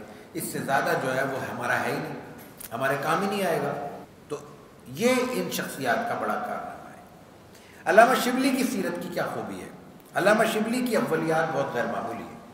علامہ شبلی رحمہ اللہ نے سب سے پہلے بے شک منہجی اعتبار سے سر سید کے طریقہ کار کو آگے بڑھایا، لیکن سر سید کے تمام اعراضی اور کمزور پہلوؤں کو نظر انداز کر کے، اور پھر اس سے بھی بڑھ کر، چونکہ علامہ شبلی خود انگریزی سے واقف تھے، دوسری زبانوں میں بھی ان کو شدت تھی، اس کے نتیجے میں ان کے یہاں کوئی انگریز سے مروبیت نہیں تھی۔ یہ ایک اور پہلو ہے ہمارے لیے سبق کا کہ کسی بھی قوت سے اگر مقابلہ ہو تو اس کے ٹول سے ہمیں واقفیت ہونی چاہیے۔ اس کا نتیجہ یہ ہوتا ہے کہ ہمارے اندر اس کے بارے میں ایک برابری کی سطح پیدا ہوتی ہے، مروبیت کی سطح نہیں رہتی جو ہمارے لیے مضر اور نقصان دہ ہو سکتی ہے۔ پھر انہوں نے درایت کو بہت زیادہ غیر معمولی اہمیت دی، پھر روایت کے مختلف حصوں کو جمع کر کے نتائج اخذ کرنے کے حوالے سے غیر معمولی انہوں نے کام کیا۔ وہ جو کل ہمارا ایک ساتھی نے سوال کیا تھا ان کے اعتزال کے بارے میں، مجھے نہیں پتا کہ مولانا ابوالحسن ندوی نے یہ جملہ کہا ہے یا نہیں کہا۔ مولانا ابوالحسن ندوی اسی روایت کے آدمی ہیں، وہ ندوے کے آدمی ہیں، اور ندوہ نے جن لوگوں کو پیدا کیا ان میں بڑے بڑے نام ہیں، لیکن جو دنیا میں غیر معمولی طور پہ معروف ہوئے ان میں علامہ شبلی کے بعد سید سلیمان ندوی اور پھر ابوالحسن ندوی، اپنے اپنے دائرۂ تحقیق اور دائرۂ علم کے فرق کے ساتھ۔ ابوالحسن ندوی کا تو ظاہر ہے کہ تحقیق بنیادی حوالہ بھی نہیں ہے، کا حوالہ تو تعمیر فکر اور افکار کی دنیا کا ہے، اور دعوت بنیادی طور پہ ان کا موضوع ہے۔ لیکن اگر بالفرض انہوں نے کہا ہے تو اس سے مراد اعتزال نہیں ہے، اقلیت پسندی ہے جو شبلی میں ہے، اور اس کی وجہ سے ان کی سیرت میں بعض کمزور پہلو ہیں۔ یہ بات جب بھی ہم اس نوعیت کے مدارس کے یا علماء کے ماحول میں کرتے ہیں تو پہلا اشکال تو سر سید کا نام لینے پر ہوتا ہے، آپ میں بھی ہو رہا ہوگا، اور دوسرا پھر شبلی پہ ہوتا ہے، شبلی کی کتاب تو ہمارے فلاں استاد نے یہ کہا ہے، اچھا بھائی یہ نہ پڑھو، دوسری پڑھ لو، دوسری لاؤ میرے سامنے کتاب۔ جتنے اشکال شبلی پر فلاں صاحب نے کیے ہیں اتنے ہی اشکال ان سے کچھ زیادہ میں ان کی کتاب پہ کر سکتا ہوں۔ تو اشکال کرنا تو بہت آسان ہوتا ہے، کمزور پہلو بیان کرنا دنیا کا سب سے آسان ترین کام ہے، اور اچھی تحریر لکھنا سب سے مشکل کام ہے۔ لائے کوئی میدان میں آئے 2 صفحے لکھ کے لائے اور ہمیں اجازت دے کہ ہم پھر اس میں سے جوئیں نکالیں، زبان کی، بیان کی، تحریر کی، اسلوب کی، حوالوں کی، لگا دیں گے ڈھیر۔ یہ کرنے کا کام نہیں ہے، کرنے کا کام یہ ہے کہ جوہری مضمون جو ہے اس کو، فن کو آگے رکھا جائے، اضافی پہلو کو نظر انداز کیا جائے، اور جہاں کوئی کمزور پہلو اس کو کھل کر بیان کیا جائے۔ تو علامہ شبلی رحمہ اللہ کا سب سے کمزور پہلو یہ ہے کہ بعض روایات کو انہوں نے اقلیت پسندی کی بنیاد پر انہوں نے بھی انکار کیا۔ دوسرا کمزور ترین پہلو یہ ہے کہ خاص طور سے غزوات میں بدر کے حوالے سے جو ان کا موقف ہے وہ درست معلوم نہیں ہوتا، دوسری روایات سیرت سے ان کا موقف درست معلوم نہیں ہوتا۔ اور ہم اس سے بھی بڑھ کر ایک بات اور عرض کریں گے، انہوں نے کتاب کا آغاز ایک مقدمے سے کیا ہے۔ مقدمہ سیرت جو ان کا ہے وہ غیر معمولی ہے، اس میں بہت سے پہلو بہت اہتمام کے ساتھ انہوں نے بیان کیے جو ہمارے لیے سبق ہیں، ہمارے لیے وہ سیکھنے کا مقام ہے۔ لیکن اسی مقدمے میں انہوں نے جو 2 باتیں کی ہیں، دونوں باتوں سے ہمیں اتفاق نہیں ہے۔ ایک بات انہوں نے یہ کی ہے کہ جب روایت سیرت اور روایت حدیث میں کسی قسم کا تعارض ہوگا تو روایت حدیث کو ترجیح ہوگی۔ بالکل نہیں مانتا، میں اشارہ کروں گا کل موقع ہوا تو کل انشاءاللہ، بالکل نہیں مانتا۔ روایت حدیث اپنے مقام پر ہے، روایت سیرت اپنے مقام پر ہے۔ سیرت کے بیان میں محدثین کے مقابلے میں اہل سیر کو ترجیح ہوگی، محدثین کی روایت ہم قبول نہیں کریں گے۔ کیوں؟ اس لیے کہ ہر فن کے لیے اللہ تعالیٰ نے ماہرین پیدا کیے ہیں، اور ہر فن کے ماہرین کو اپنے فن میں ترجیح حاصل ہوتی ہے، یہ دنیا کا اصول ہے۔ تو جو جس فن کا ماہر ہے اس کے یہاں وہ چیز بہت وضاحت کے ساتھ موجود ہے۔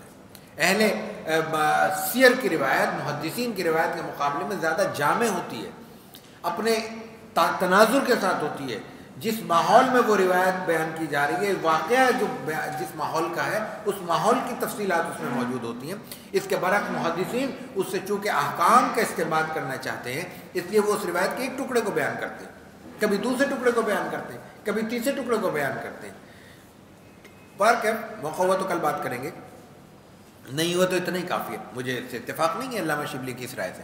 دوسرا، انہوں نے انتہائی سختی کے ساتھ واقدی رحمہ اللہ کو نظر انداز کیا ہے. جتنی سختی سے وہ نظر انداز کرتے ہیں اتنی ہی سختی اور شدت کے ساتھ ہم کہتے ہیں کہ واقدی امام سیرت ہے. ہماری رائے ہے. تو یہ مفہوم کہ ہم علامہ شبلی کو اردو سیرت نگاری کا بنیادی بانی شخصیت ہونا قرار دیتے ہیں، یہ ایک الگ پہلو ہے، اور اس کے ساتھ ان کے تسامحات پر اپنا نقد رکھتے ہیں، یہ ایک الگ پہلو ہے. علامہ شبلی پہ، علامہ شبلی کی جو سب سے زیادہ عقیدت جس نے عصر حاضر کے سیرت نگاروں میں نے پیش کی ہے، ان میں ہمارے ڈاکٹر یاسین مظہر صدیقی مرحوم کا نام ہے. ساری زندگی علی گڑھ میں رہے، تو ظاہر ہے کہ ان کے اس روایت کے حصہ ہیں. ندوہ کے فاضل ہیں، وہ علیمیہ کے شاگرد ہیں. ان کے حالات میں ہم تعمیر افکار کا ایک نمبر لا رہے ہیں انشاءاللہ. لیکن اس کے باوجود انہوں نے نقد کیا، اور شبلیات پر ان کی الگ ایک جلد مرتب ہو سکتی ہے، اتنے مضامین انہوں نے تحریر کیے. ایک مضمون ان کا انشاءاللہ سیرہ میں آ رہا ہے جس میں انہوں نے مصادر شبلی پر اضافات سلیمانی، یعنی جو بنیادی مصادر علامہ شبلی رحمہ اللہ کے ہیں اس میں علامہ سید سلیمان ندوی نے کیا اضافے کیے ہیں، یہ اس پہ انہوں نے بیان کیا. شبلی کے بعد جو بڑا نام ہے ہمارے سامنے وہ انہی کے معاصر علامہ سید سلیمان منصور پوری کا ہے. ایک وقت تھا کہ ہندوستان میں 4 سلیمان ایک وقت میں موجود تھے، چاروں عالم تھے، 4 مختلف مسالک کے 3 مختلف مسالک سے ان کا تعلق تھا. یہ 4 کہہ لیں، 3 تو پکے تھے. شاہ سلیمان پھلواروی یہ سیرت نگاری کے بھی آدمی ہیں، لیکن بنیادی طور پر تحریک سیرت کے آدمی ہیں. انہوں نے بہت بڑی تحریک سیرت کھڑی کی. یہ ایک طرف شیخ نذیر حسین محدث دہلوی کے شاگرد ہیں، دوسری جانب یہ بہار کے ہیں، اور بہار کی ایک مضبوط خانقاہ پھلواروی شریف کے بنیادی ارکان میں سے ہیں. تیسری جانب یہ ندوہ کے بانی اور سرپرست ہیں، اور چوتھی جانب یہ انڈیا میں ایک مشائخ کے ایک کونسل یا مشائخ کی ایک مجلس متعین ہوئی تھی، اس کے سرپرست بھی تھے، صوفی منش آدمی. دوسرے سلیمان اشرف تھے، مولانا سلیمان اشرف. تیسرے سید سلیمان ندوی، اور چوتھے جو ہے نا علامہ سید سلیمان سلمان منصور پوری. علامہ سید سلیمان سلمان منصور پوری کا انتقال 1930 کا ہے. انہوں نے اسی زمانے میں جس وقت علامہ شبلی سیرت النبی لکھ رہے تھے، سیرت پہ کتاب لکھی ہے رحمۃ للعالمین. اپنے عہد کی انتہائی مختلف کتاب ہے. رسول اللہ صلی اللہ علیہ وسلم کے احوال، آپ کے محبت کے مظاہر، اور آپ کے خانوادہ، آپ کے اجداد، اور اس کے حوالے سے پھر ان کے مختلف مظاہر، اور پھر سب سے بڑھ کر آپ علیہ الصلوۃ والتسلیم کے رحمت للعالمین جو قرآن نے کہا ہے، اس کے رحمت للعالمینی کے مظاہر انتہائی غیر معمولی عقیدت اور احترام کے ساتھ، محبت کے ساتھ بیان کیے. یعنی اگر کسی کو سیرت پڑھنے کے باوجود محسوس ہو کہ ذات رسالت میں آپ علیہ الصلوۃ والتسلیم سے دلی تعلق اس درجے کا نہیں ہے جو مطلوب ہے، تو میں مشورہ دیا کرتا ہوں کہ وہ رحمت للعالمین پڑھیں. میں مشورہ دیا کرتا ہوں، عام لوگ عام طور پہ یہ سوال کرتے ہیں کہ سیرت کا مطالعہ نہیں ہے، ہم کہاں سے شروع کریں. میں کہتا ہوں سیرت النبی کی 2 جلدیں پڑھ لیں، 7 جلدوں کا خوف سر پہ طاری نہ کریں. ابتدائی 2 جلدیں پڑھ لیں، 400-450 صفحے ہیں، کوئی مشکل مرحلہ نہیں ہے. اور اس کے بعد منصور پوری کی 3 جلدیں پڑھ لیں، 50% سیرت کا مطالعہ مکمل ہو جائے گا. پھر جو چاہیں پڑھیں. جب ایک سے زیادہ کتابیں پڑھیں گے از خود یہ ملکہ پیدا ہونا شروع ہوگا کہ عالم سے مجھے یہی توقع ہے کہ وہ یہ تجزیہ کرے کہ کہاں کس کی بات پہ بہتر ہے. کمزور باتیں ہر کتاب میں ہوں گی، اچھی باتیں امتیازی پہلو ہر کتاب میں ہوں گے، اس لیے اس کو نظر انداز کرنا چاہیے. سید سلیمان منصور پوری کے بعد سید صاحب کا نام آتا ہے. سید سلمان ندوی 1956 میں انتقال ہوا، یہی ہمارے یہاں اسلامیہ کالج کے احاطے میں مدفون ہے. علامہ شبیر احمد عثمانی اور سید سلیمان ندوی ایک ساتھ مدفون ہیں. قریب سے گزرتے ہوئے ان کو 2 جملے 2 آیتیں بخش دینی چاہیے. وہ ہمارے پاکستان اور پاکستان میں اسلامائزیشن کے حوالے سے یہ دونوں بنیادی محسن شخصیات ہیں ہماری، اور احسان مندی ایمان کا حصہ ہے، ایک مسلمان کے بنیادی اخلاق کا حصہ ہے. اور اس سے بھی بڑھ کر اگر ہم یہ احسان مندی نہ کریں تو اس کے نتیجے میں لئن شکرتم لازیدنکم ولئن کفرتم ان عذابی لشدید کا خدشہ ہے. اس لیے یہ جذبہ کم سے کم درجے میں ہمارے ہونا چاہیے، اور گزرتے ہوئے نہ صحیح ویسے نہ صحیح تو کم از کم ان کو یاد کر لینا چاہیے. سید صاحب کا جو سب سے بڑا کارنامہ ہے وہ سیرت النبی کی تدوین ہے اور تکمیل ہے.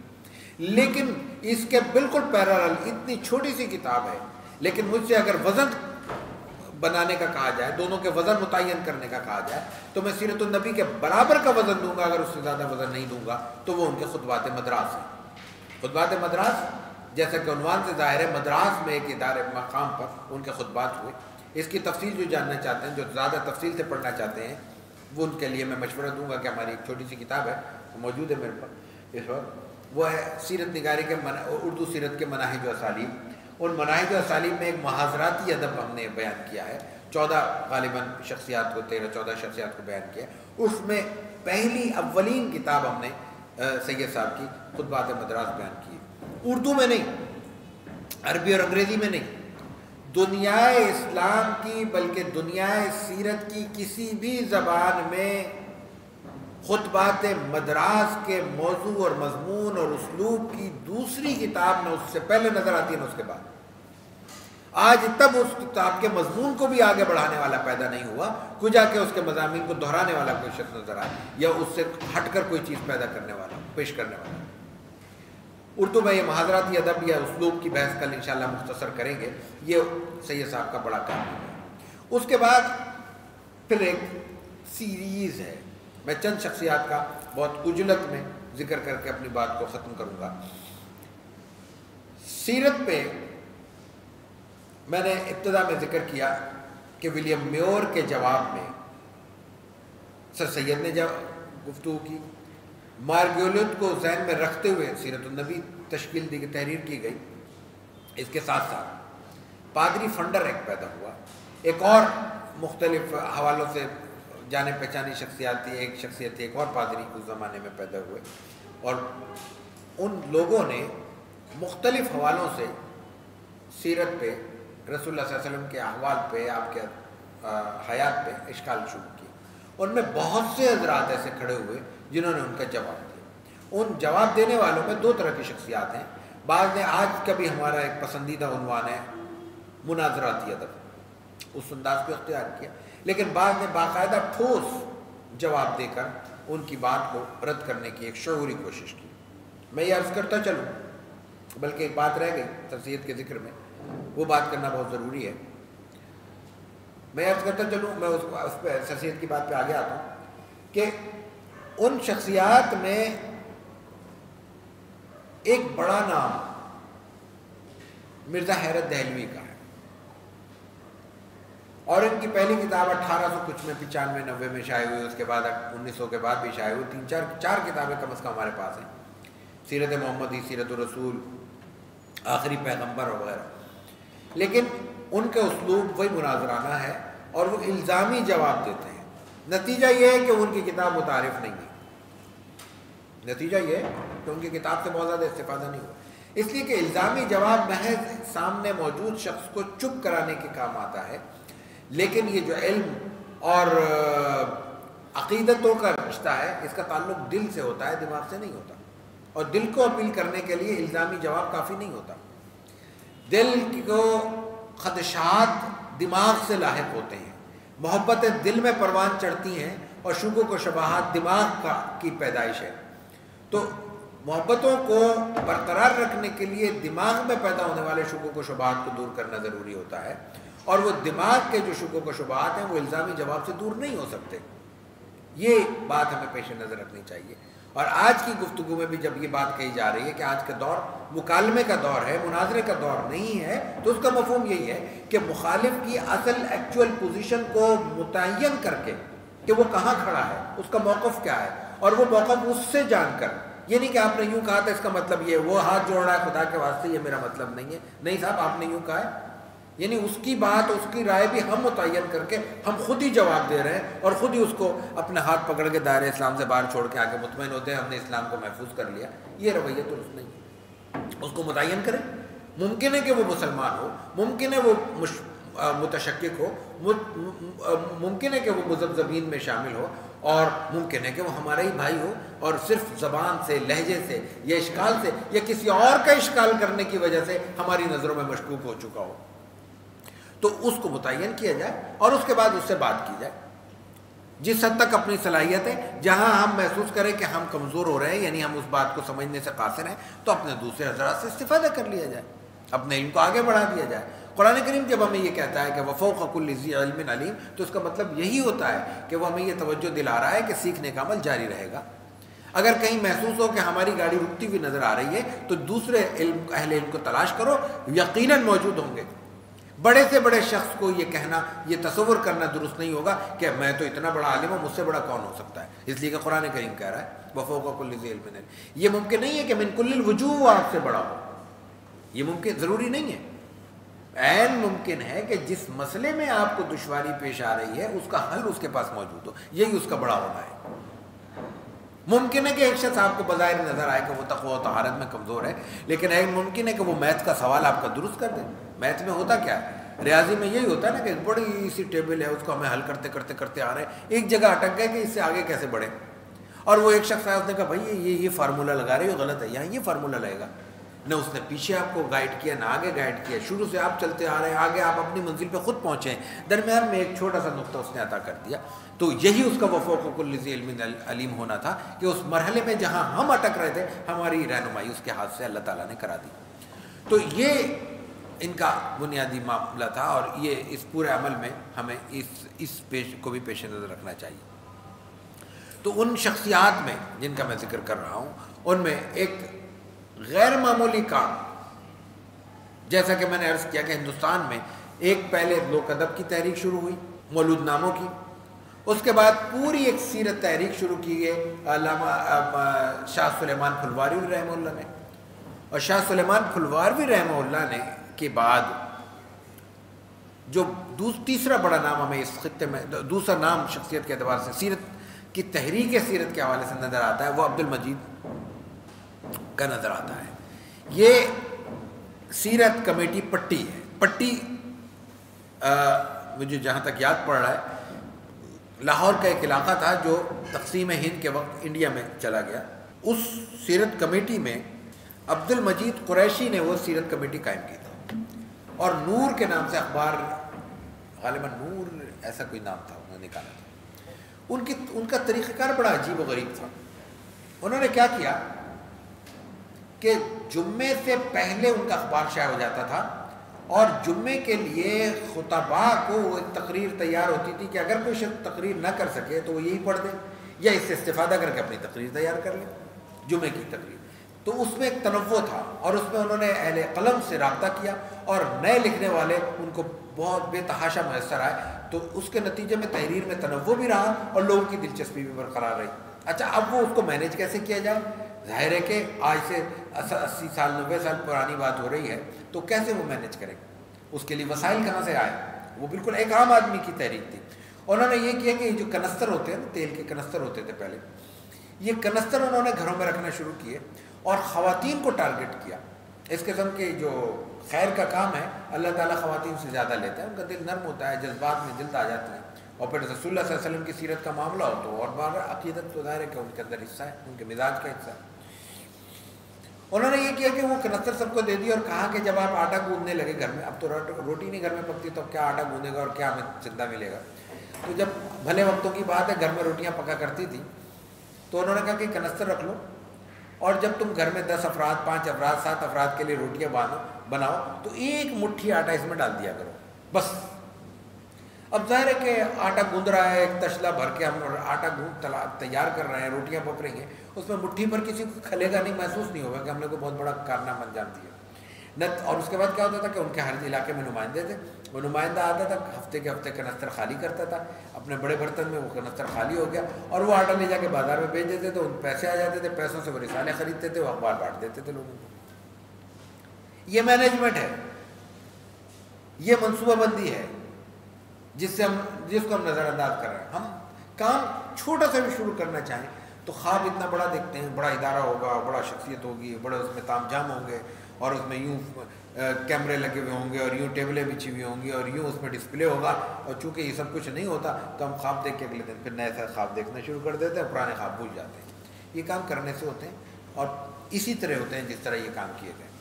ان کا جو کارنامہ ہے اصل وہ یہ کہ انہوں نے نئے لکھنے والوں کو اس طرف آمادہ کیا، اور ان نئے لکھنے والوں کے نتیجے میں، نئے سے مراد جنہوں نے سیرت پہ نیا لکھنا شروع کیا، دوسرے موضوعات پہ وہ لکھ رہے تھے، ان میں خاص طور سے یونیورسٹیز اور جدید تعلیم گاہوں کے افراد تھے۔ اس کا نتیجہ یہ ہوا کہ سیرت کے لکھنے والوں میں ایک تنوع پیدا ہوا اور پڑھنے والوں میں ایک دلچسپی پیدا ہوئی۔ ہر آدمی ہر ایک ماحول کی، مولانا شفیع تھانوی کی تحریر سے ہر آدمی مانوس نہیں ہو سکتا، چاہے اس کا علم و فضل کتنا ہی ہو۔ اس کو عمومی سطح پہ لانے کے لیے عمومی ماحول کی شخصیات درکار ہوتی ہیں۔ اس کے نتیجے میں ایک انتہائی غیر معمولی کتاب ہمیں حاصل ہوئی، اور وہ اردو ادب جب تک برقرار رہے گا اس کتاب کے مقام کو کوئی ایک رتی کم نہیں کر سکتا، اضافہ ہو سکتا ہے۔ وہ مولانا مناظر حسن گیلانی کے النبی الخاتم ہے۔ النبی الخاتم کتاب ہے، یہ ایسی کتاب ہے، اسلوب کی ایسی کتاب ہے جس کا دنیا کی کسی زبان میں ترجمہ نہیں ہو سکتا، ترجمہ ممکن نہیں۔ ہمارے اپنے ادارے سے، دعویٰ اکیڈمی ریجنل دعویٰ سینٹر سے سندھی زبان میں لٹریچر شائع ہوا ہے، 80 سے زیادہ ہم نے کتابیں شائع کی ہیں۔ ان کتابوں میں کسی وقت ایک مسودہ اور منظور ہو گیا مناظر حسن گیلانی کے النبی الخاتم کا سندھی ترجمہ ہو گیا، ایڈٹ ہو گیا، میرے پاس آیا، میں نے اس کو روک دیا، ہم نے اس کو شائع نہیں ہونے دیا، اگرچہ کہ اس سے پہلے سندھی میں منظور مناظر حسن گیلانی کی النبی الخاتم موجود ہے۔ یہ بھی ایک وجہ بنی، لیکن میرا بنیادی موقف یہ تھا کہ یہ اسلوب کی کتاب ہے، سیرت کی معلومات ایسی اس میں غیر معمولی ہیں کہ وہ اگر اسلوب ہٹا دیا جائے تو ان پہ انسان کی توجہ نہیں ہو سکتی۔ اسلوب کی کتاب کیا ہوتی ہے؟ اسلوب کا مفہوم یہ ہوتا ہے کہ ایک شخص جو لکھ رہا ہے اس کو کوئی دوسرا نہ لکھ سکے، اور جب اس کا نام ہٹا کے صرف تحریر پیش کی جائے تو لفظوں سے لوگ سمجھ جائیں گے یہ کس کی تحریر ہے، بتائے بغیر۔ اب آپ دیکھیے اس کا میں اقتباس اگر عرض کروں، خاک کے فرش کے سوا جس کے پاس کوئی فرش نہ تھا، وہ اگر خاک پہ سویا تو کیا خاک سویا، جو تخت پر سو سکتا تھا وہ مٹی پہ سویا، تو اس کا سونا ایسا خالص سونا ہے جس میں کوئی کھوٹ نہیں۔ آغاز کہاں سے کرتے ہیں؟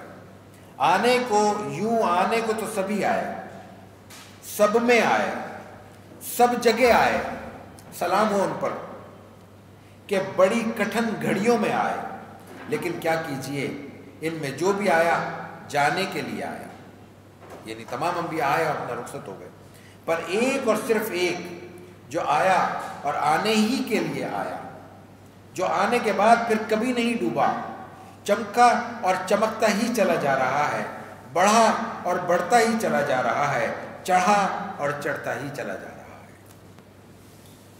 کیا ترجمہ کریں گے آپ اس کا؟ عربی میں ترجمہ ہو سکتا ہے اس کا؟ آپ اپنے اپنے مقامی زبانوں میں، پنجابی میں، سندھی میں، پشتو میں کر کے دیکھیں، ترجمہ ہو جائے گا؟ نہیں ہو سکتا۔ کیا کریں گے اس کا ترجمہ؟ اور جو کریں گے تو کیا اس میں مناظر حسن گیلانی کی روح ہوگی؟ نہیں ہو سکتی۔ تو یہ کتاب سیرت کمیٹی کی برکت سے ہمیں حاصل ہوئی، انہوں نے یہ لکھوائی تھی، پھر قسطوں میں چھپی اور اس کے بعد پھر وہ کتابی شکل میں آئی۔ اس طرح کی بہت سی چیزیں آئیں۔ اس کے بعد پھر محاضراتی ادب ہے جس پہ میں کل بات کروں گا۔ پھر ہمارے پاس ایک طویل سلسلہ ہے سیرت نگاروں کا۔ میں یہ بات عرض کر چکا ہوں کہ اس وقت جو اردو زبان میں کتب موجود ہیں، جو معلوم ہیں، جن کا ڈیٹا ہمارے پاس محفوظ ہے، اس کی تعداد 12,000 سے زائد ہے، اور اس میں اشاعتوں کا فرق موجود نہیں ہے۔ مثلا سیرت النبی 50 سے زائد اداروں سے شائع ہو چکی ہے، مختلف اوقات میں 50 سے زائد ایڈیشن شاید اس کے مل چکے ہیں۔ اس طرح دوسری مختلف کتب ہیں جن کے مختلف اداروں نے مختلف ایڈیشن شائع کیے ہیں۔ یہی خطبات مدراس کے کتنے ایڈیشن ہمیں ملتے ہیں۔ تو ان کتابوں کو، ان اشاعتوں کو پیش نظر رکھا جائے تو اندراج اس کا 15,000 سے اوپر ہوگا، اور پھر اس میں وہ کتابیں شامل کر لی جائیں جن کی تفصیلات ہمیں معلوم نہیں ہوئی، تو وہ تو ایک قیاس ہے، اس کے بارے میں تو حتماً کچھ کہا ہی نہیں جا سکتا، اس لیے کہ ہندوستان اور پاکستان کے درمیان کتابوں کا تبادلہ، ڈاک کا تبادلہ بند ہے، صفر ہے، اور ہندوستان میں اب تک کوئی ایسا کام بڑا نہیں ہوا جس کے نتیجے میں وہاں سے شائع ہونے والی کتب کی فہرست موجود ہو۔ اس لیے نہیں کہا جا سکتا کہ وہاں کیا شائع ہوا۔ پھر اردو صرف ہندوستان اور پاکستان تک محدود نہیں ہے، دنیا بھر کے مختلف ممالک میں اردو پہ چیزیں آ رہی ہیں۔ مطلب ہماری یہ جو ہمارے پاس جو ڈیٹا ہے اور جو کتابیں ہیں، ان میں کئی کتابیں ایسی ہیں امریکہ سے شائع ہوئی، کینیڈا سے شائع ہوئی، انگلینڈ سے شائع ہوئی، اردو کی کتاب ہے، وہاں سے شائع ہو رہی ہے۔ عین ممکن ہے کہ بنگلہ دیش سے بھی کچھ کتابیں شائع ہو رہی ہیں اردو میں، اگرچہ کہ وہاں اردو کا اتنا عام چلن نہیں ہے، لیکن وہاں جو مدارس کا نیٹ ورک ہے اس میں اردو عام پڑھی اور لکھی اور سمجھی اور بولی جاتی ہے۔ اس لیے کہ میں نے ہمارا کچھ پاکستان میں تو ایسے اتفاق نہیں ہوا، لیکن ایک آدھی بار ہوا، باہر بھی کچھ لوگوں کو سے ملنے کا اتفاق ہوا، وہاں کے علماء کرام سے ملنے کا، یونیورسٹیز کے حضرات سے ملنے کا اتفاق ہوا، تو انہوں نے بتایا، مثلاً ڈاکٹر محمود احمد غازی کی بتایا کہ ان کے وہاں حضرات موجود ہیں، شائع ہیں، ملتے ہیں۔ میں نے ان سے پوچھا کہاں سے آ رہے ہیں، کہ یہ مجھے علم نہیں ہے، لیکن وہاں موجود ہیں اور بڑی تعداد میں پسند کیے جا رہے ہیں اور لوگوں میں مقبولیت رکھتے ہیں۔ تو وہاں سے کیا شائع ہوا ہمیں معلوم نہیں ہے۔ تو یہ اتنا بڑا ذخیرہ جو ہے سیرت طیبہ کا، اس کو پیش نظر رکھتے ہوئے اندازہ کیا جا سکتا ہے کہ کس حد تک کام ہوا ہے اور کس حد تک سیرت کا مواد ہمارے درمیان موجود ہے۔ اس میں پھر 2-3 بڑی شخصیات ہیں جنہوں نے غیر معمولی طور پر سیرت کے لیے اپنے آپ کو وقف کیا، اور ان کی کتابوں کا تنوع ہمارے لیے ایک پورا مضمون ہے، پوری گفتگو کا عنوان ہے۔ ڈاکٹر حمید اللہ مرحوم و مغفور نے، جہاں ان کی کتاب خطبات بھاولپور ہمارے لیے بہت اہم ہے، جس میں 6-7-8 خطبے براہ راست ہیں، کل اس پہ میں بات کروں گا انشاءاللہ، براہ راست سیرت کے ہیں، وہاں انہوں نے عہد نبوی کے نظام حکمرانی پہ الگ سے تحریر کی، عہد نبوی کے میدان جنگ پہ ان کی تحریر الگ سے کتابی شکل میں موجود ہے۔ رسول اکرم صلی اللہ علیہ وسلم کی سیاسی زندگی ایک مضمون کا مجموعہ ہے، لیکن بہرحال ایک کتاب ان کی ہمارے درمیان موجود ہے۔ اسی طرح پھر انہوں نے جو انگریزی میں لکھا، جو عربی میں لکھا، اس کے اردو میں ترجمے شائع ہو چکے ہیں، وہ ہمارے لیے بہت بڑا ذخیرہ ہے۔ الوثائق السیاسیہ ان کا غیر معمولی کام ہے۔ رسول اکرم صلی اللہ علیہ وسلم نے جو بھی تحریریں دی یا آپ کی نسبت سے جو بھی تحریریں آئیں، مثال کے طور پر مقاطع بنی ہاشم، یہ پہلی تحریر ہے جہاں سے وثائق السیاسیہ کا آغاز ہوتا ہے، اور پورا نام اس کا الوثائق السیاسیہ فی العہد النبوی والخلافت الراشدہ ہے، تو اس میں خلافت راشدہ کا پورا پورشن الگ سے موجود ہے۔ یہ ایک بہت غیر معمولی کام ہے جو انہوں نے خدمت کے طور پر انجام دیا۔ پھر ان کا تنوع جو ہے وہ محض اردو تک محدود نہیں ہے، عربی انگریزی تک محدود نہیں ہے، انہوں نے فرنچ میں لکھا، انہوں نے جرمن میں لکھا، انہوں نے ٹرکش زبان میں لکھا، ان تمام زبانوں میں 7-8 زبانوں میں شاید ان کی کتابیں موجود ہیں، اور جو جن زبانوں سے وہ واقف تھے ان کی تعداد شاید 10 سے زیادہ ہے، ایک اکیلا شخص، اور ان زبانوں کو جانتا تھا، لاطینی زبان جانتے تھے، جرمن جانتے تھے، فرنچ جانتے تھے، فارسی جانتے تھے، اردو، عربی، انگریزی تو ان کی اپنی زبانیں تھیں، ترکی اپنی زبان کے طور پہ وہ استعمال کرتے تھے، لکھتے تھے۔ تو ان کتابوں کا ان کا غیر معمولی ذوق تھا۔ سیرت طیبہ پر ان کی 2 جلدوں میں فرنچ زبان میں موجود کتاب انتہائی غیر معمولی کتاب ہے، اور اس کا اردو ترجمہ بھی شائع ہو چکا ہے، لیکن اس کے اردو ترجمے کے حوالے سے میں کچھ کہنے سے قاصر ہوں، اس لیے کہ مجھے جن بزرگوں نے ترجمہ کیا ہے میں ان سے واقف نہیں ہوں۔ تو عین ممکن ہے انہوں نے فرنچ سے ترجمہ کیا ہو، عین ممکن ہے انہوں نے کسی اور زبان سے ترجمہ کیا ہو، اس لیے کہ اس کا جلد اول کا ترجمہ محمد رسول اللہ کے نام سے انگریزی میں شائع ہوا تھا، ادارہ تحقیقات اسلامی نے شائع کیا تھا، وہ ڈاکٹر محمود احمد غازی صاحب نے کیا تھا، وہ فرنچ جانتے تھے، انہوں نے فرنچ سے ڈائریکٹ انگلش میں ٹرانسلیٹ کیا تھا، فرانسیسی زبان کو فرانسیسی زبان سے براہ راست انگریزی میں منتقل کیا تھا، جلد اول، دوسری جلد نہیں کر سکے۔ ڈاکٹر حمید اللہ کے بعد جو بڑے تناظر میں بڑی شخصیت اگر ہمارے سامنے نظر آتی ہے تو پھر وہ غیر معمولی شخصیت ڈاکٹر یاسین مظہر صدیقی کی، 2020 میں ان کا انتقال ہوا۔ پاکستان میں ان کا بہت کثرت سے آخری 10 برسوں میں بہت کثرت سے آنا ہوا، اور ان کے خطبات و محاضرات پاکستان کے ایک کونے پہ ہوئے۔ کراچی میں ہم نے کئی جگہوں پہ ان کا خطبات کا اہتمام کیا، مسلسل کرتے رہے، بھاولپور میں ان کا، ملتان میں، سرگودا میں، لاہور میں، سیالکوٹ میں، ہزارہ یونیورسٹی میں، اسلام آباد میں علامہ اقبال اوپن یونیورسٹی میں، انٹرنیشنل اسلامی یونیورسٹی میں، ان تمام جگہوں پہ ان کے درجنوں خطبات ہوئے ہیں۔ بعض جگہوں پہ ان کے خطبات باقاعدہ سیریز کے طور پر ہوئے ہیں، جن میں 3-4 کتابیں باقاعدہ اہتمام سے شائع ہو چکی ہیں۔ مثال کے طور پہ ادارہ تحقیقات اسلامی بین الاقوامی اسلامی یونیورسٹی نے ان کے خطبات کیے تھے، وہ الگ سے مصادر سیرت کے نام سے شائع ہوئے، لیکن خطبات پہ کل بات کریں گے۔ ان کی جو کتابیں ہیں ان میں اہم ترین کتاب عہد نبوی کے خواتین ایک سماجی مطالعہ ہے، ان کی کتاب 2 جلدوں میں مصادر سیرت، 50 مصادر اردو اور عربی کے مصادر سیرت کو انہوں نے تذکرہ کیا ہے۔ ان کی کتاب قریش الثقیف تعلقات انتہائی غیر معمولی کتاب ہے، قریش الثقیف تعلقات کے اور روابط کو انہوں نے سماجی، سیاسی، معاشی اور معاشرتی اعتبار سے بیان کیا ہے۔ ان کی کتاب عہد مکی اسوہ نبوی انتہائی غیر معمولی کتاب ہے. ان کے مکی عہد میں مسائل و احکام کا ارتقاء، یہ ایک اور کتاب ہے ان کی ایک کتاب وحی الحدیث ہے. یہ وحی اور حدیث اور سیرت کے مباحث کا ایک مشترکہ ایک مواد پیش کرتی ہے. ان کی ایک کتاب عجیب کتاب ہے سنتوں کا تنوع. انہوں نے ایک عجیب بات پیش کی اور بالکل درست ان کا موقف ہے. وہ یہ کہتے ہیں کہ جو احکامات میں مختلف روایات ملتی ہیں خصوصاً عبادات میں، اس میں ترجیح کا مسئلہ نہیں ہے، یہ تنوع کا مسئلہ ہے. مثلا تشہد، یہ تشہد عبداللہ ابن عباس ہے، یہ تشہد عبداللہ ابن عمر ہے، یہ تشہد عبداللہ ابن مسعود ہے. ایک کہیں پہ ایک روایت چلتی ہے، کہیں دوسری روایت چلتی ہے، کہیں تیسری روایت چلتی ہے. یہ تنوع ہے. اور اس سے جو ہم نے سبق اخذ کیا وہ یہ تھا، ان سے ذکر کیا، انہوں نے کہا یہ بات درست ہے. وہ یہ کہ جب ہم کوئی ایک خاص قسم کا معمول بنا لیتے ہیں کہ ہم نے یہ صیغے بیان کر پڑھنے، مطلب تشہد عبداللہ ابن مسعود ہماری زبان پہ، میں اپنی بات کر رہا ہوں، تو اس کا نتیجہ یہ ہوتا ہے کہ وہ نماز میں چونکہ عادت ہے، نماز اللہ تعالیٰ توفیق دے دیتا ہے، پڑھ ہی لیتے ہیں، تو وہ ذہن میں پھر الفاظ کا مفہوم نہیں ہوتا، لفظ رہ جاتے ہیں. مطلب سجدے میں جا رہے ہیں سبحان ربی الاعلیٰ کہہ رہے ہیں، لیکن سبحان کیا ہے؟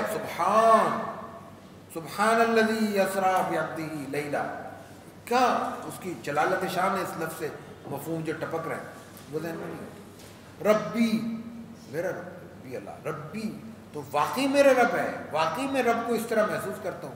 اور پھر ربی الاعلیٰ، یہ کیفیت ذہن میں نہیں رہتی، کم از کم میری تو نہیں رہتی، میں تو اپنا اعتراف کروں گا. لیکن اگر ان چیزوں میں تنوع ہو اور ہم یہ طے کر لیں کہ نہیں، آپ نماز پڑھتے ہوئے سوچیں نہیں آج ہم نے تشہد عبداللہ ابن عمر پڑھا، تب شعوری طور پر ہم وہ صیغے پڑھیں گے تو ذہن اس روا روی میں نہیں ہوگا، بلکہ کسی نہ کسی حد تک اس میں استحضار اور تصوف کی اصطلاح میں حضوری کی کیفیت پیدا ہوگی جو مطلوب ہے. تو یہ اس کا ایک اہم فائدہ ہے.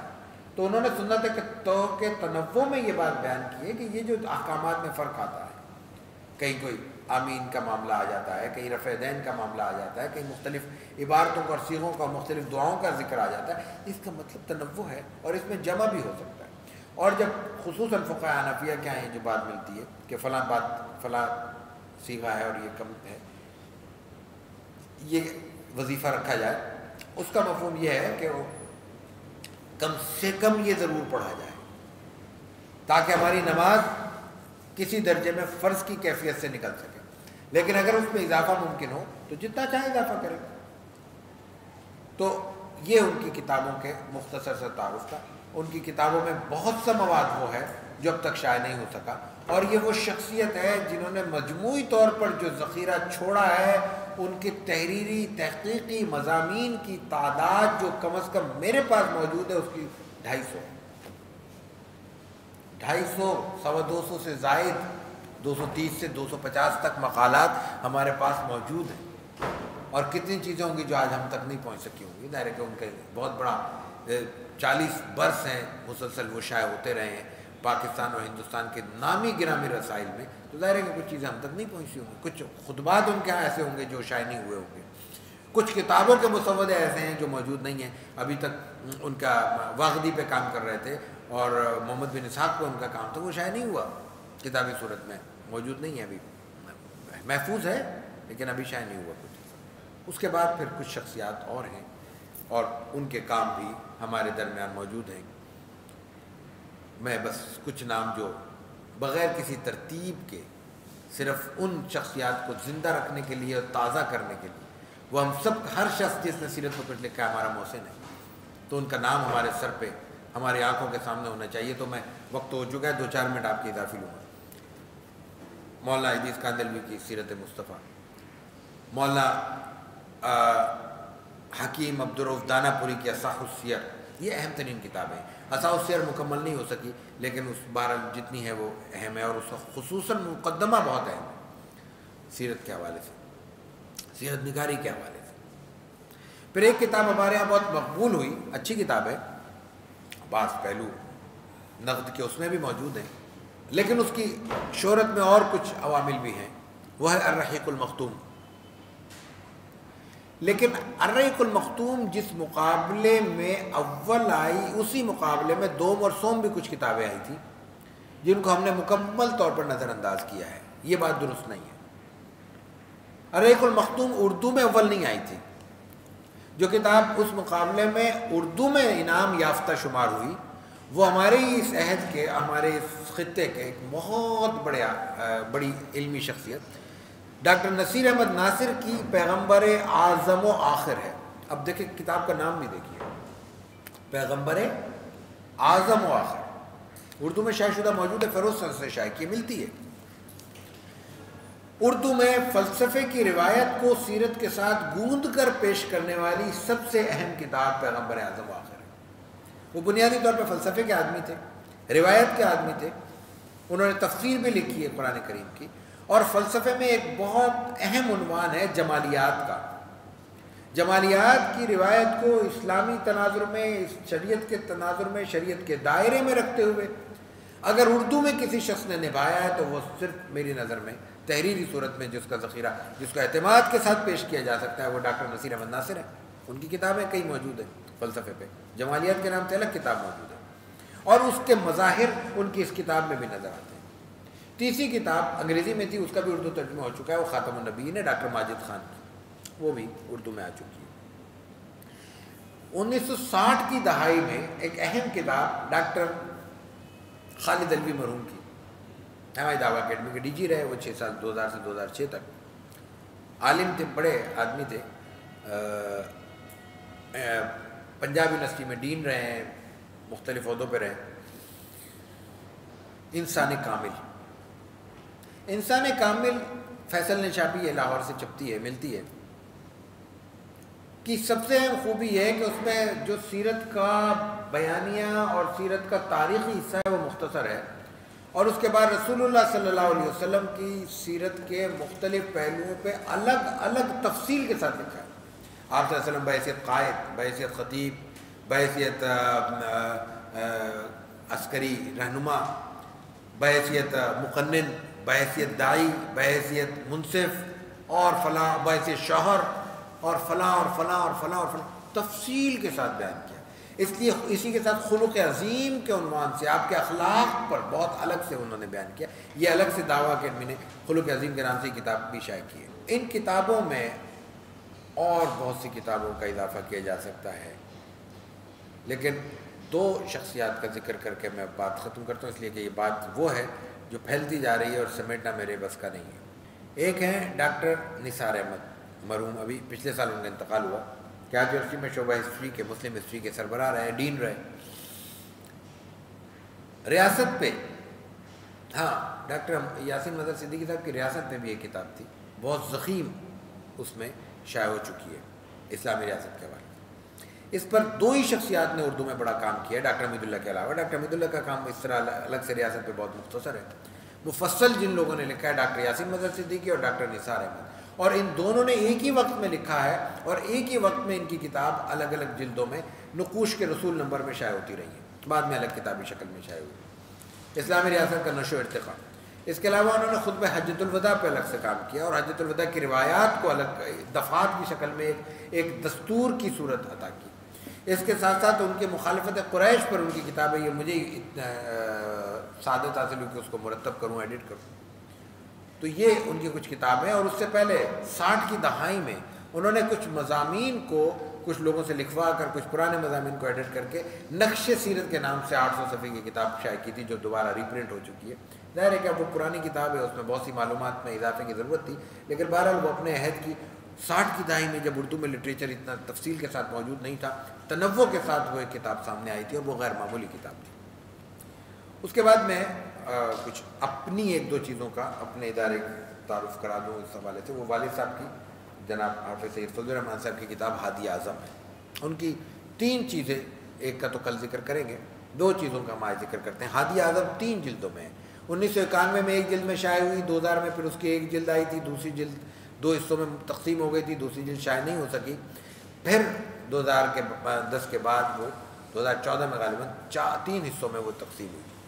سیرت طیبہ کے حوالے سے اس کا اسلوب الگ ہے تھوڑا سا، اس میں حیات طیبہ ایک جلد میں بیان ہوئی ہے، دوسری جلد میں غزوات ہیں اور سرایا ہیں، اور پھر وفود ہے اور مکاتیب ہیں، اور پھر تیسری جلد میں دوسرے کچھ موضوعات ہیں۔ لیکن اس کے جو 3-4 بڑے اہم پہلو ہیں وہ میں عرض کروں۔ ایک تو اس میں روایت اور درایت دونوں کو بیان کیا گیا ہے، بہت سے واقعات کے تحقیقی پہلو بیان کیے گئے جو اس سے پہلے اس طرح یکجا آپ کو کتابوں میں نظر نہیں آئیں گے۔ تیسری بات یہ کہ رسول اللہ صلی اللہ علیہ وسلم کی سیرت کا ایک بہت بڑا پہلو اسوہ حسنہ ہے۔ اسوہ حسنہ کو جس تنوع کے ساتھ، جس جامعیت کے ساتھ اس میں بیان کیا، آپ کو سیرت کی کسی کتاب میں شاید نہ ملے۔ یعنی اسوہ حسنہ طالب علم کے لیے، اسوہ حسنہ استاد کے لیے، اسوہ حسنہ باپ کے لیے، ماں باپ والدین کے لیے، اسوہ حسنہ اولاد کے لیے، اسوہ حسنہ آجر کے لیے، اسوہ حسنہ اجیر کے لیے، اسوہ حسنہ امیر کے لیے، اسوہ حسنہ رعایا کے لیے۔ یہ اس تسلسل کے ساتھ پھر اس میں اور پہلوؤں کو بیان کیا گیا۔ پھر رسول اللہ صلی اللہ علیہ وسلم کے معمولات عام طور پہ بیان نہیں ہوتے ہیں تو بس چند بیان ہوتے ہیں۔ اس میں معمولات عیادت، معمولات تعزیت، معمولات خطابت، معمولات دعوت وغیرہ، لوگوں کا آنا اور جانے کی کیفیت، پھر معمولات عبادت، آغاز عبادت سے کیا، معمولات جہاد، یہ پورے تفصیل سے بیان ہوئے۔ اور پھر تیسری چیز اس میں رسول اللہ صلی اللہ علیہ وسلم کے اخلاق و عادات، اس میں آپ کی وہ جو خلقی عادات ہیں، آپ کا حسب ہے، آپ کا نسب ہے، آپ کے مزاج ہے، آپ کی شخصیت کے مختلف پہلو ہیں، آپ کی عصمت ہے وغیرہ، اور پھر آپ کے زہد و تقوی کے ساتھ پھر آپ کی شجاعت ہے، آپ کی سخاوت ہے، آپ کا ایثار ہے، آپ کی ہمدردی اور خیرخواہی ہے، رحم و ترحم ہے۔ یہ تمام چیزیں بہت تفصیل کے ساتھ بیان ہوئی ہیں۔ اس سے بھی غیر معمولی کام جو اللہ تعالیٰ نے ان سے لیا، اور ممکن ہے اس کا تیسرا ایڈیشن بھی آ سکے، ابھی شاید کچھ کام کریں اس پہ، وہ بھی دوسرے کام میں مصروف ہیں، وہ ہے فرہنگ سیرت، سیرت کی ڈکشنری، سیرت کا لغت۔ اس میں واقعات سیرت بھی، مقامات سیرت بھی، شخصیات سیرت بھی الفابیٹیکل آرڈر میں الف بائی ترتیب کے ساتھ بیان ہوئی ہے۔ مثلا میثاق مدینہ تو میم میں بیان ہوا ہے کیا ہے، مواخات میم میں بیان ہوا ہے کیا ہے، لیکن اس کے ساتھ بیر علی بی میں بیان ہو رہا ہے، بدر بے میں بیان ہو رہا ہے، حجر اسود اور ہے میں بیان ہو رہا ہے۔ تو سیرت کی جو اچھا وہ بہت مختصر 2 جملوں 3 جملوں، اب کوئی جگہ کا نام ہے، جوفا ایک جگہ ہے، کیا ہے یہ، ذوالحلیفہ کیا ہے یہ یہاں اس میں بیان ہو رہا ہے، حدیبیہ یہ کیا ہے۔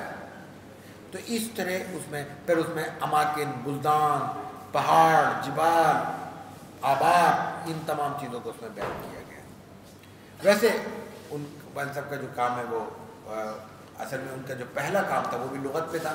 معجم القرآن کے نام سے انہوں نے قرآن کریم کی ایک لغت مرتب کی تھی جو اپنے زمانے میں بہت مقبول ہوئی، اب بھی ہے، لیکن اب اس نوعیت کے بہت سے کام آ گئے، تو پھر اداروں کے کام ہے، تشہیر ہے، ظاہر ہے کہ ان سب کے بغیر جتنا وہ ہو سکتی ہے تو وہ درجنوں دفعہ چھپ چکی ہے، ہزاروں کی تعداد میں، شاید 50,000 پتہ نہیں 40,000، اس سے زیادہ ہی چھپی ہوگی، اس سے کم نہیں چھپی، ابھی بھی ملتی رہتی ہے۔ اس میں خوبی یہ ہے کہ وہ قرآن کریم میں جس جگہ جو لفظ جس طرح درج ہوا ہے اسی طرح درج ہوا ہے، مادے کی ترتیب سے نہیں۔ تو یہ جو عمومی عوامی حلقے ہیں دروس قرآن کے، ان میں وہ بہت مقبول رہی ہے۔ اور پھر اس میں وہ لفظ کہاں کہاں آیا ہے تو صرف وہ نہیں ہے، ڈکشنری نہیں ہے، انڈیکس بھی ہے کہ اس میں یہ اشاریہ بھی ہے کہ یہ لفظ کہاں کہاں استعمال ہوا ہے۔ اور آج کل جو وہ ایک بڑا کام، بس دعا کریں اللہ تعالیٰ اس کی تکمیل کرائے اور خیریت و عافیت سے ہو جائے، وہ حدیث کی لغت مرتب کریں۔ حدیث میں مولانا وحید الدین کی جو کتاب ہے لغات الحدیث، اس کے علاوہ کوئی کام اردو میں موجود نہیں لغات الحدیث پہ، اور اس کام میں بہت سارے مسائل ہیں۔ اس میں ایک تو فقہی بحثیں بہت زیادہ آ گئی ہیں جس سے انسان کو بڑا وہ دشواری ہوتی ہے، دوسرا تطویل ہے بہت زیادہ، دوسرا ترتیب بہت زیادہ اچھی نہیں ہے، چوتھا اس میں مادے کی ترتیب سے بیان ہوا ہے، وہ بھی عوام کے لیے مشکل ہے۔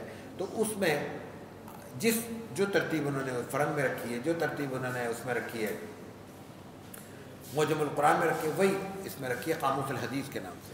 تو ہمارا ایک مجلہ ہے، کچھ شمارے شائع ہوئے، پھر ہم اکیلے ہیں تو بہت کام نہیں کر پاتے، بہت سے کام تو بہت تحقیقات حدیث میں ہم نے اس کی کچھ چیز سے شائع کی تھی، لیکن ابھی جو اس کا جو ذخیرہ ہے وہ تقریباً 1000 سے زائد صفحے لکھے جا چکے ہیں، لیکن پروف کا مرحلہ ہے، اس سے پہلے ٹائپنگ کا مرحلہ ہے، اس کی ترتیب کا مرحلہ ہے، تو انشاءاللہ یہ کام ہمارے سامنے آئے گا۔ سیرت نگاری کی یہ تاریخ ادبی پہلو کی گفتگو کے بغیر مکمل نہیں ہو سکتی، لیکن اس پہ ہم انشاءاللہ کوشش کریں گے کہ کل کی ابتدائی گفتگو میں اس پہ سیرت نگاری عہد جدید میں بات کرتے ہوئے اس پہ بھی ایک اشارتاً کچھ باتیں عرض کریں، اور پھر دوسرے حصے میں کل علوم سیرت پر کچھ چند 5-7 عنوانات پر بات کر کے اپنی گفتگو کو سمجھنے کی کوشش کریں گے۔ اللہ تعالیٰ ہمیں سیرت طیبہ سے عملی تعلق نصیب فرمائے۔ وآخر دعوانا الحمدللہ رب العالمین۔